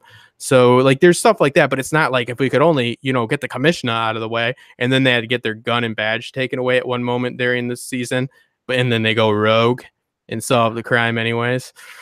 Yeah, it's kind of like real life. That doesn't even need to happen. That was a common problem, especially back then. They would do a lot of fitting that, having good evidence and throwing out what's called bad evidence that goes against their main suspect because they want to get cases closed, and sometimes that skews their perspective, because they run it a little bit like a business. And that was a common problem. You know, that's still a problem nowadays, but not so much as it used to be. So I do like that that was highlighted. Because it's not a perfect system, right? I mean, it's just a system we have, and it's flawed. It's not even necessary. Like, that guy's like literally doing his job, but it's a flawed system. I'm pretty sure putting people in cages is not the best like answer for you know, having people get back into society. I think, like, I always imagine that our legal system was like decided, they're like, oh, what should we do with these people that you know, did this taboo or, you know, bad stuff. They're like, well, we'll figure it out, put them in a cage for now, and then we'll figure out the proper, you know, judgment for them and what we can do for them, so we can you know, rehabilitate them. They're like, but just, we don't want them to go anywhere, and they just never got out of that cage. And then they're like, so what do we do with the guy that got too many traffic tickets? Like, the same thing you do with the murderer, put him in a cage. So yeah, Just it's a send them silly. to Australia. Australia's awesome now. How So that's dare what you? How happened. dare No. you make that? Oh my God. I have No. Australian Patreons, you son of No, a what bitch. I'm saying is Australia turned out awesome, but they sent pickpockets there. They sent all kinds of people there just for I know low it was a prison time. island, but they were Um, Australia before Britain started sending people there. I just got to Oh play my yeah. cards safe. Oh no, they No, are. Johnny, I I know you just didn't thought it do was anything, but funny I can't. because people often think that it was like the worst criminals. No, if you stole a loaf of bread, they sent you to Australia at that point in time. They didn't even want to have to deal with you because money. It costs money to keep a prisoner. Costs money to execute you. Doesn't Yeah. cost them as much to just send you somewhere and be done with you. They don't have to worry about you anymore. Hell, I'd love to go to Australia, man. I'd fucking Oh, I commit a gotta see crime that right now to place. get there. Gotta see that place. Let's see. So we've got a few feedback here. We've got man, no, guys, when you make your name, I know that it's just a little account, but they're always so hard to say. They're not names. But 76 Marmar 76, I think that's not too hard, I guess. I think the acting in season 3 is slightly better than season 1. Out of sight, out of mind. I like it because there's a catchphrase on it. That's tough because Matthew McConaughey actually is that role was made for his cheesy ass, waxing poetic, driving around with Lincoln because it's the right thing to do. You know, his nonsensical like that. It fits so well. And Harrelson too, you know, playing that like just like not closeted, I guess would be the word, but just like, you know, guy that is just in constant conflict with himself, trying to, you know, be a good man, but, you know, struggling with all of his vices. I just thought that, you know, he looks like your every man. Harrelson, especially. McConaughey does look like a badass, and he is somebody that says a whole bunch of crazy nonsensical stuff, like probably in real life. So like it just, you know, is a rare case. I think that was a perfect fit. I think that Dorf is doing a great job. Ali's doing a great job. I think that it's neck and neck. This is going to be the deciding factor here and how it ends. I'd say, man, how about Ali for playing an old man? I mean, the way the physicality is right on. He's bow-legged. He's got that, like, even his eyes, doesn't he, like, always just kind of look like scared, like a little bit like, I don't know, like, I think it's really not that all old people look like frightened, but there's that sadness in his eyes, like, a lot, you know. I mean, it He's has a a lot. huge star in the making. He's gonna be big, huge. He's gonna be huge. Yeah. Some people just, okay, Mackenzie. Oh, Mackenzie, great. Content creator. Oh, does Mackenzie watch? I forgot if Mackenzie watched. Shit, I'm sorry, Mackenzie. I would have had you on.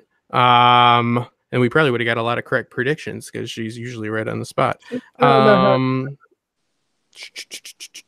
Contemplating the bigger questions of life, like what do you do with this booger when I'm done rolling it up? Lincoln, good comment. Let's see. Yeah, Dorf. Yeah.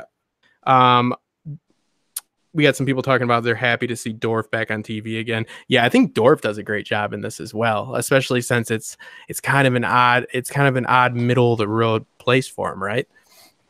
Yeah, but Dorf don't drive a Lincoln, man.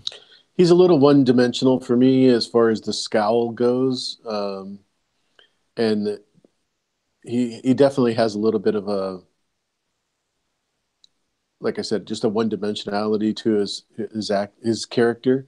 But he is an angry man all the way through. So Yeah. You think he's angry? See, I agree with you about the one. I think that, again, and that's what leads to all the conspiracy with him, is because he's one to, like, he is very straight up. He is very just like, he seems to just be a simple guy there for a paycheck. And he seems to be, looking for some women at the church, and then he seems to want to help out some people. Like, none of it's like it's not thrilling. You know what I mean? Even when he's in charge, it's not thrilling. Yeah, it'll be interesting to see if there's anything deceptive that he has done. Now, did you guys take anything away from Hayes apologizing to him for Harris and what he, goaded him, as he says, into doing, paraphrasing, of course? And it seemed like Wes had already heard that apology. It didn't seem like Wes thought that apology was necessary, which is weird because remember he said he was thinking the N-word, so he was pretty upset at the time. But like, it seemed to be like very much so, like, again, like one, not just to showcase the dementia, but something more to that. Or am I just reading into it too much? I got the impression that it was something that had already been forgiven, so he didn't need to address it again. Kind of like the one time where he goes, I hope we can get past that. He goes, oh yeah, we're way past that. So yeah, that's what I got out of it. What about the possibility, like I was saying earlier, of, the person that has to pay for those sins with Hoyt is only Hayes. So whatever that was so atrocious that's why Wes is like, don't worry about it, man, because obviously he's probably not thrilled about the situation, but he didn't pay whatever the consequences are. Like you put perfectly, like how we're going to get all of the story beats for Hayes in this episode. But yeah, what do you think about that, Johnny? If you remember, Wayne is the one who actually talked him into going and getting the guy and interrogating him. I think that's what he's goaded him apologizing for. Quite, yeah, because he knew it at the time. He says, I'm not simple, And I don't know. I think he felt like he needed to, just to show he was not the bigger man, but just, maybe even that. That you can think what you want about me, but I'm still gonna rise above it. I'm gonna forgive you. I'm gonna get on with my life. You can look at it that way. Yeah, maybe I'm being cheesy. Another example of like what AU's talking about, him just being one dimensional and just like, there's people like him in real life, but you probably don't want to. I don't think Pizzicato is going to be writing him. We do have a question. How do you guys think the convo between Hoyt and Hayes will go? It's interesting because somebody did bring up the other earlier in the chat. How did Hoyt know within 1 day of the death of Harris? He was there so quick. I think it's because, again, Hoyt was watching and hunting. He wasn't in Africa hunting. They never are in Africa hunting. Nobody does that. He was hunting the hunter. He was that Hayes the whole time was so busy trying to sniff out his tracks that he didn't realize he was being tracked himself. I think that it's possible that Hoyt watched, because want to know what's better than having Harris protecting you? Having the only guys in the fucking world, excuse my language on my channel, that are investigating this case still, in your pocket. If anything, Harris being killed is advantageous for Hoyt, in my opinion. That's way better. I mean, because Harris is out of the mix. He was a highway patrol. He did him probably some good in that original incident. Hold on 1 second. And he was costing Hoyt quite a bit. Absolutely. So yeah, I mean, it's about Julie. Yeah. So what are you gonna do? Probably go and put him in your pocket. But it would be weird for. It doesn't seem like Wes was really affected by it though. But yeah, we'll probably start wrapping up. I mean, I'll just go ahead and give my overall theory of what's been happening really quick is that essentially Lucy willingly was manipulated into giving over Julie. Tom was most likely not complicit in this. He could have been. I don't know how much that factors in, but I definitely think Lucy was convinced to give over Julie to Isabel, and I'm up in there on whether or not that was negotiated by, I think, is it Robert Hoyt? Yes. Yeah, Robert. If that he was doing that for his daughter, or if it was negotiated, because Isabel, seems, I don't know. Well, the aunt. So I'll say it was Isabel. So they obtained them. Will was most likely killed in just an accident. Literally, just could have fell. They were placing Will there and trying to calm Julie because they were taking her to her new home, the pink room. She developed a yearning for fairy tales and telling stories, and she ended up living a life that was her own life eventually. I don't think she was held there against her will in her later years. I think that she went out on her own and almost embodies a little bit of Amelia, even though they're not related, I know, but Amelia with her storytelling and her loving to go to different places and say different things and be different people, which again is suspicious of Amelia, but I am not on the Amelia's involved train. I'm on the worst Amelia could have done, in my opinion, is maybe interview somebody that could have gotten in contact with Julie, but she just didn't want to, it seems like, in my opinion, Julie is doing what she wants to do at this point in her life. She's definitely heavily affected by what happened to her, but I believe that she is going to be present in this episode with her daughter. I think she will have had a child by now, and I think we are going to learn a lot about the people that did what they did to her, exactly how it went down, exactly what the motivations for doing it were. And I think that we're not going to get the evil monsters, abducting the kid. We're going to get people that did some pretty messed up stuff, but it's not going to be this narrative that fits our public stoning of them. So, and I think that Hayes. Do you think ahead. that Lucy's whereabouts on the night of them going missing was ever found out? Because I don't remember there being any questioning of her friends, before she came home and she was out with her friends supposedly. That's a good point. And John Schenkel from the Nadercast, great podcast, brought this up in a group I'm a part of. He put actually about Wes loves women, in my opinion, and Lucy was a lady of the night to some degree.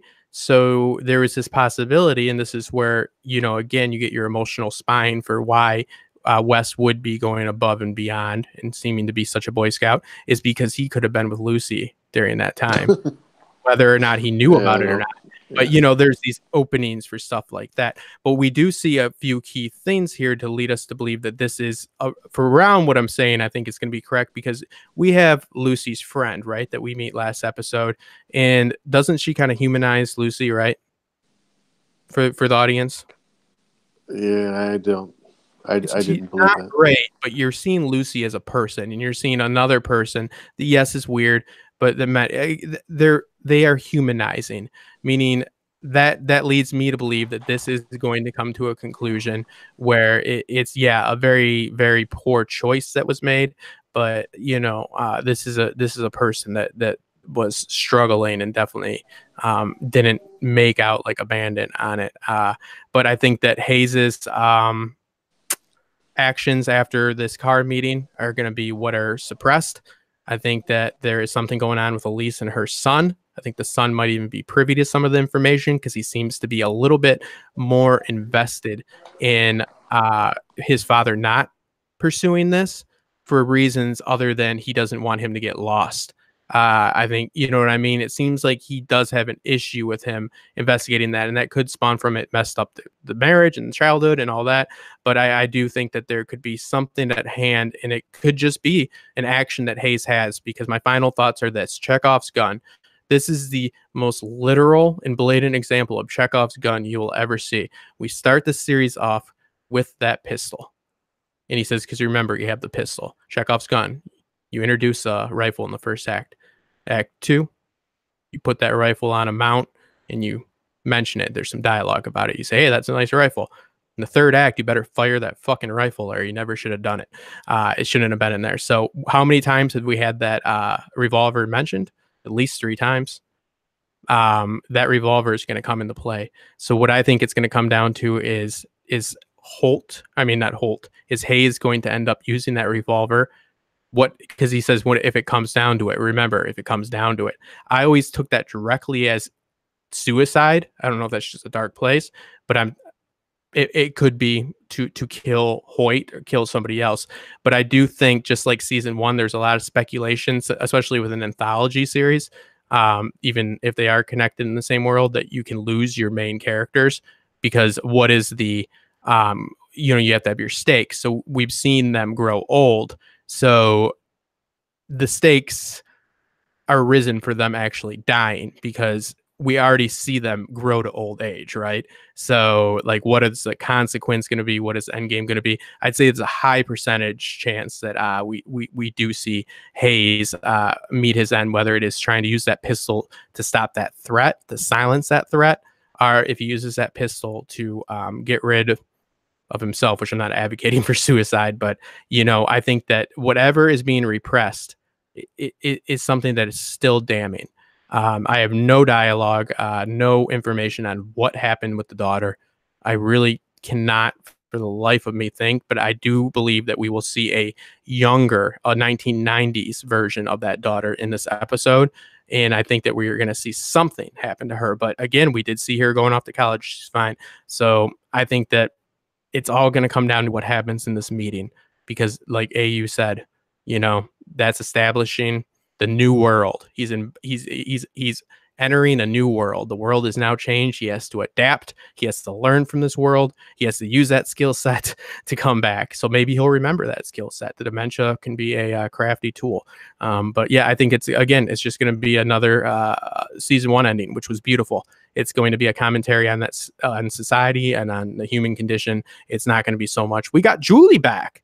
She was in a cage and now she's happy. She can live a happy life. We're going to Disneyland, so and then Wes gets his gay marriage that AU believes he's going to have so bad. But no, AU, and then we'll go to Johnny. Any final thoughts? That's just my quick synopsis of what I think is going to happen. I think it'll be about at least 60% true. Yeah, I hope it is. It sounds like a great ending. As far Killing as him goes, I do realize I didn't stick the ending. I don't know how to satisfy with it. Well, how satisfied are you going to be after you've seen what's happened up to now? That things aren't really well, especially with Hayes' son. It's an interest. It's not a happy ending story. So, I don't expect a happy. I mean, like happy, like I feel like it accomplished what it needed to accomplish. I'm still struggling with that.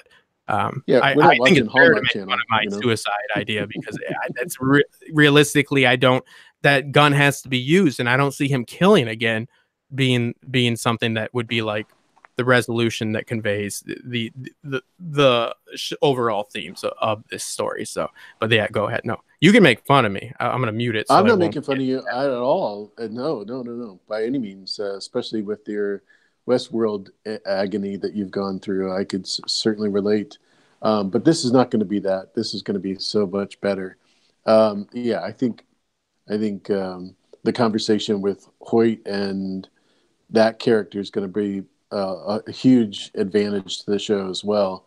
And I'm interested to find out what's going to happen in an hour. It's like quick, it'll be here before you know it. There you go. Well, yeah, I always appreciate you taking off the time. And yeah, because want to know why we're going to be interested to see what happens? Because we're interested in these people. That's why it was done well. And Johnny, tell me what's going to happen. And you better be right. No, don't be more right than me. I'll feel foolish. I'm going to try to piece this together. I'm going to say 1, the dolls were Amelia's idea to try to make it look like a sex trafficking ring. 2, that may be her only I do have to stop you there. So you're saying she planted the dolls? He froze up.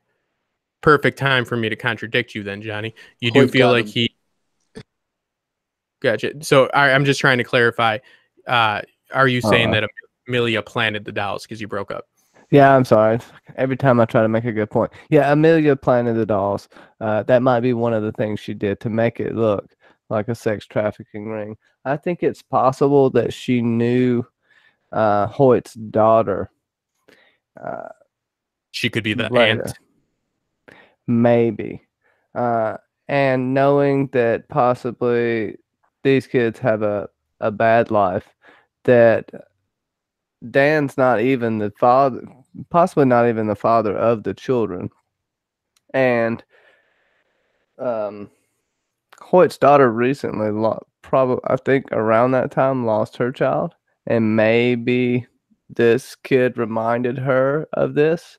And I'm thinking they met at the church. Also, not Julie, but Lucy. They all kind of met at the church. What are one things addicts do every once in a while? They try to go find God. It's not all the time, but they definitely go there every once in a while. Well, and I mean, there's validity to that not only in real life, but that's what Tom, he gets rid of his alcoholism with God, and he even tries to pray away the gay, which is a bad idea. Yeah,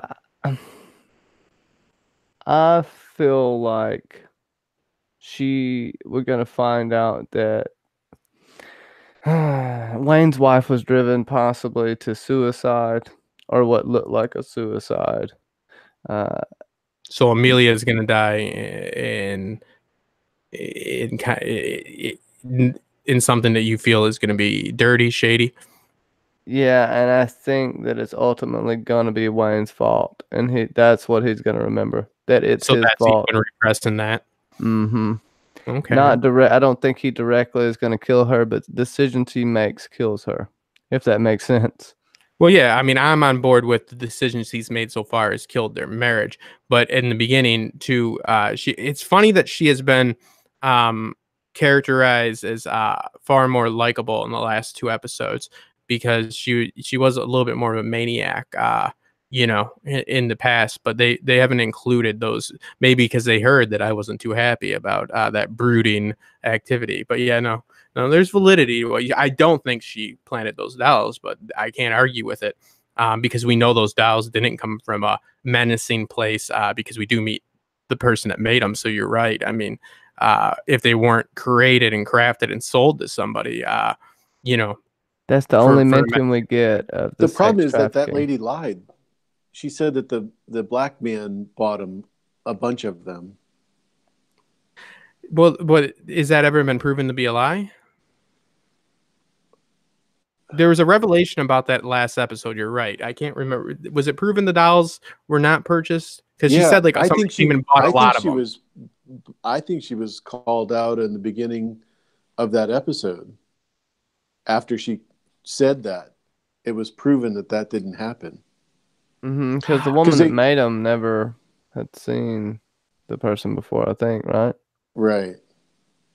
I do apologize, but my battery is dying. So if I no, we went way over AU. Thank you so much for coming on. We're just wrapping up. I just wanted to. I just wanted to talk about it for as long as possible until we get close up to it because I haven't been able to do anything other than the one video, which I'm happy a lot of people liked, but I just wanted to talk about it. So give it its due. So no, thank you so much. And we will be having much more AU Pack Mule on for some Westworld and Game of Thrones too. I heard Game of Thrones is a good show. Maybe we'll do some stuff on that.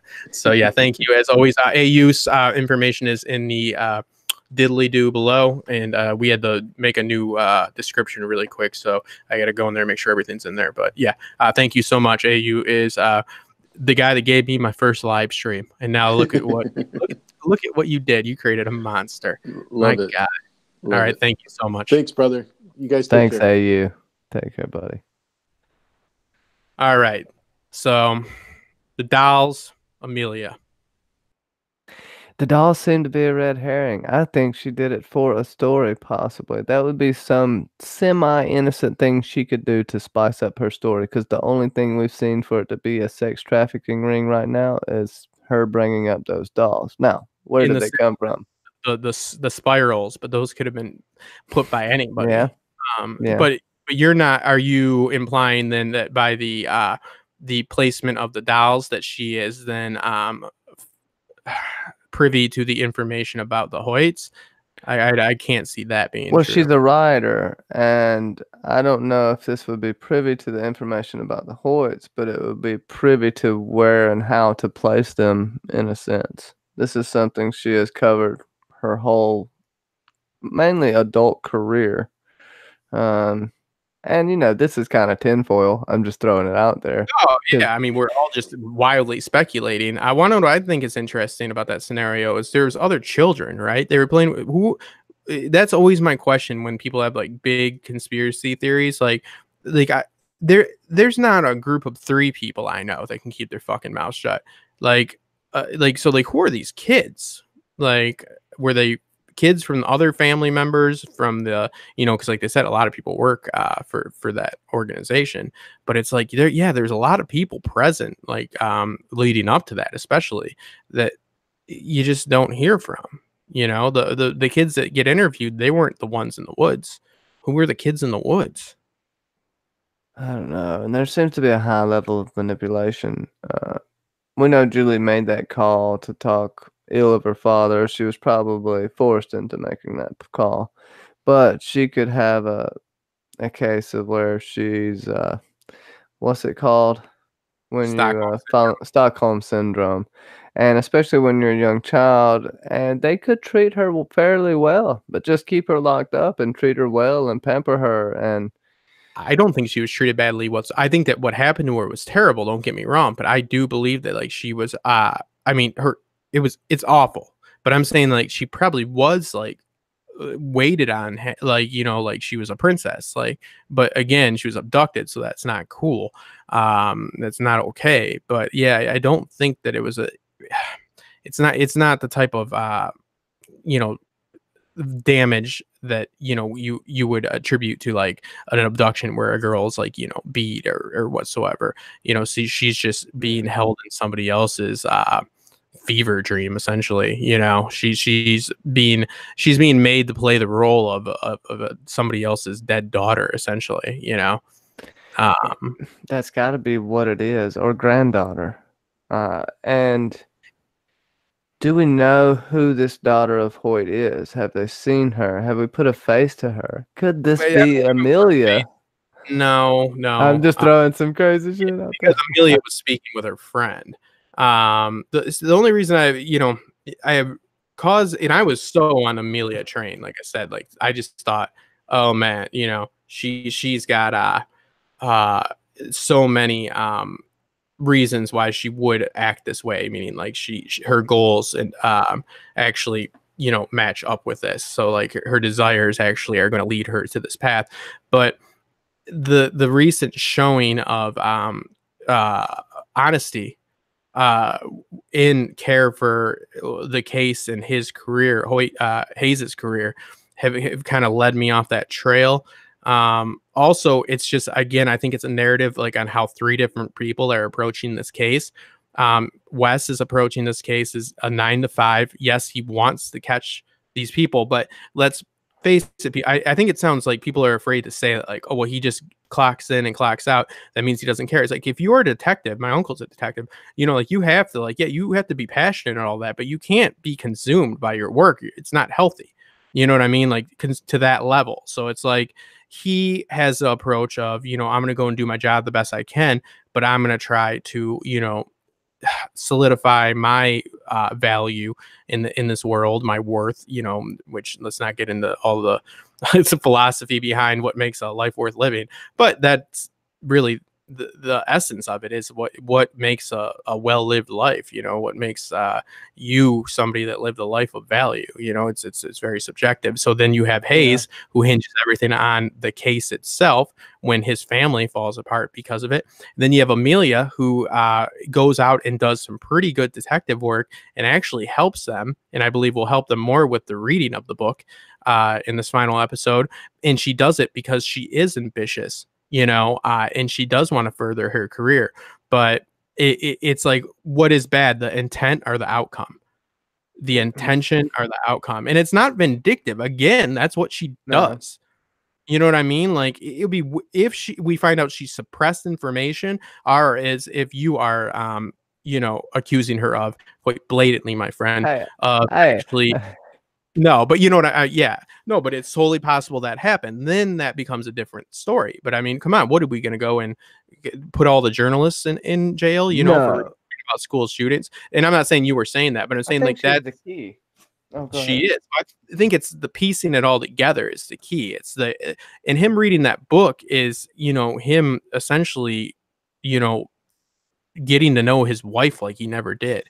Not to be sappy, but like that was her life work, and he just kept repressing it, because he just couldn't handle anybody else but him being that hero. He didn't like her approach, and I still stand by. I can't believe how many people again have been saying, "Oh, he's totally supportive of her." No, it couldn't be more clear. It's like literally the last thing. Then he kills a guy. He's like, "Fine, go look." You know what I mean? Like, it is his last ditch. And she doesn't put that final book out, so we'll have to see. Well, there's something hidden in the book, like you said. What if she finds out what he did as far as killing that man, right? And then she somehow is driven into a deep and darkened state of depression. And maybe he even pushes her, as we've seen how he mentally goes at her. They both mentally go at each other in this relationship. It's not a necessarily healthy one. Yeah, remember, we didn't get enough of that. She could have been pushed to the edge. But I think something she wrote or found is going to be the key to this case, because he makes a point. What is it, episode 4? Where he said, "I should have read this a long time ago, baby." And he's just now reading it at about 70 years of age. So yeah, it's like, man, I really need to solve this case. I wish I knew more about this case. Like, your wife wrote a book about the case. It's like, if I only had time to read the book about the case, but I'm too busy trying to solve the case. It's just an instance of, she's going out there and trying to make the difference the way she thinks is right, and he has his methodology, and it just turns into a shit show. But hey, how cool of a wife, though, in the instance of he's burning his clothes like a stupid crazy person after a murder, and she's like, "Hey, what's going on?" She's like, "Oh, okay, we'll talk about it tomorrow." But also, maybe the reason she doesn't write the second book is because of something he does other than the murder. I mean, I keep thinking something he does, but they did just kill a man, you know what I mean? Not a good man. Harris is not a good man, but you still can't kill people. I'm pretty sure. I'll check. I'm pretty sure it's still illegal. So, like, do we need more of a catalyst than this? I don't know. I guess we do, though. Well, they said how many more bodies are we going to find in quarries as well, and we also have what's going to happen to the one-eyed man, right? Yeah. Something possibly could happen to him. He's acting suspicious, and we know what they do, how fervently crazy they are about this, especially Wayne. And I think we saw this exacerbated with the scene with Woodard, with his war trauma. And Wayne, no doubt, is going through the same thing. He's just dealing with it completely different. He's trying to repress the living shit out of it, and the ghosts are literally coming back to haunt him. It's pretty poetic. Oh, yeah. Isn't it interesting, too, that it definitely factors in his PTSD? But besides the ghosts, in which he is actually, like, he's so used to them that he, like, is asking them questions. You know what I mean? Like, I honestly don't, I'm not even, like, but he is, like, I don't believe he's even really haunted by them anymore. Like, I mean, he's not living a great lifestyle, but, like, I do enjoy that, like, we can actually have the PTSD properly conveyed and the horrors of war and what it does to people once they try to assimilate back into society without like any Vietnam flashbacks. There's some imagery, but you know what I mean? Like, I think a lesser piece of writing would invoke like a lot like more like, him walking through the jungle of Nam and stuff, and it's just not necessary. I'm not saying, especially when they can still convey it, because that's that just shows skill right there. I mean, that's great. We get that he has PTSD, and it's again, like everybody deals with things differently. Everybody is trying to find a reason to mean something in this world. Everybody's trying to find some way to justify their actions. But just like the man with the messed up eye is a part of this Hoyt conspiracy, look what happened to him, that he got, he could have very well just be a bad guy that got involved. But at the same time, like we see these people coming under the thumb of these people that are not great people, evil with some pretty ill intent, and those people are heroes of the story. So it's like that I think that's what's going to really happen. I know I've said it a bunch of times, but these monsters that they want you to believe in, and all the yellow symbolism and all that and all that is that Southern Gothic, that is your just it's the way he does things, you know what I mean? Like it is just the way this series is. It's always got these larger than life symbols everywhere, and it's got all these themes of this mass like conspiracy and even like mythology, like mythological and like occult creatures being at bay. Like, I mean, it's Lovecraftian, man. You know what I mean? Like, it's like to make us do, and then it comes down to it's hillbilly buttfuck Bob that did it. And he probably didn't get caught for 10 years because everybody was looking for the Leviathan. So it's got to be satisfying as far as the conclusion of the whodunit, but I don't think it's gonna be that big of a twist. I think that we're gonna see hopefully one hell of a finale. So I like it though. I think that there's some validity to what you're saying, and there's a lot of information that goes everywhere. You can pin all of these people as good people, and you can pin all of them as the baddies. And I think that's what's great about it, because there is no pure evil and there's no pure good, except for some people, except for people that do reaction videos. Those people are fucked up. Those are just psychopaths trying to figure out how to act. No, I love you, BBM, if you're watching. They like Cersei and stuff. They're just fucking weird. I'm not. Yeah, no. People that do unboxings, they're the best. Let's see. Top shelf is anyone? Look like Mike Myers. Yeah, that made me laugh. I don't see it, but it's still funny to kind of picture you as Mike Myers. I don't like it. Well, he is a famous actor, but he is. Sarah could. I mean, I guess I wouldn't kick her out of bed, but not the best. Thank you. Subscribe. Thank you guys for stopping by, and I hope that tonight goes as we hope. And I got faith. I don't think he could have done so well up until this point to drop the ball at the very last moment. So, Johnny, thank you for coming on. And Johnny covers Game of Thrones, Vikings. You do some Battlestar Galactica stuff with your podcast, and you're just a great guy. You're an up and comer, and I love your last 3 videos, specifically those short little Fire and Blood ones, man. I love that. It's just, those are great videos to sit and watch, and just I love the lore and just the that's what makes A Song of Ice and Fire so great, is just the rich fake history, the lore.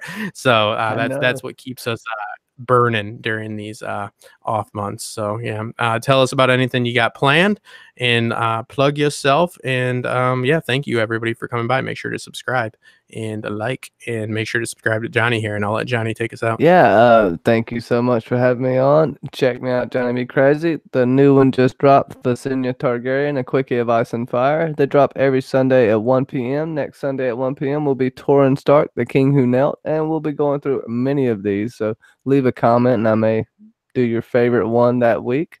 Also, do Fire and Blood every week around Saturday at 2 p.m. and Cylon John's BSG at 9 p.m. on Fridays. And of course, Episode Club on Mackenzie L. Burns' channel. Got to give her a shout out since she's in the chat. And that's every Wednesday, plus a billion podcasts. I think we have 35 Game of Thrones podcasts in 49 days. So. Yeah, if you needed to get a hold of Johnny, like, you'd be best just to go and you could get him in a live chat quicker than a phone. So no, thank you, Johnny. Yeah, no, I love it. Love the streams. Love this new condensed stuff. And love the progression, brother. So you know, you'll be 10,000 subs above me in no time. So remember where you came from, son. No, you're doing great. Loving it. Thank you guys for coming. And hopefully we'll get that suicide. I guess I'm hoping so much for with Ace. I realized that was my conclusion. I'm like, oh, that's dark. So, all right, guys, subscribe. Make sure to check me out on Patreon if you want to support creativity. A few dollars from you a month that you will not even notice, hopefully, makes a huge difference for me. And I actually use it to pay for editing programs and so forth, not vacations. Look into it. Thank you, guys.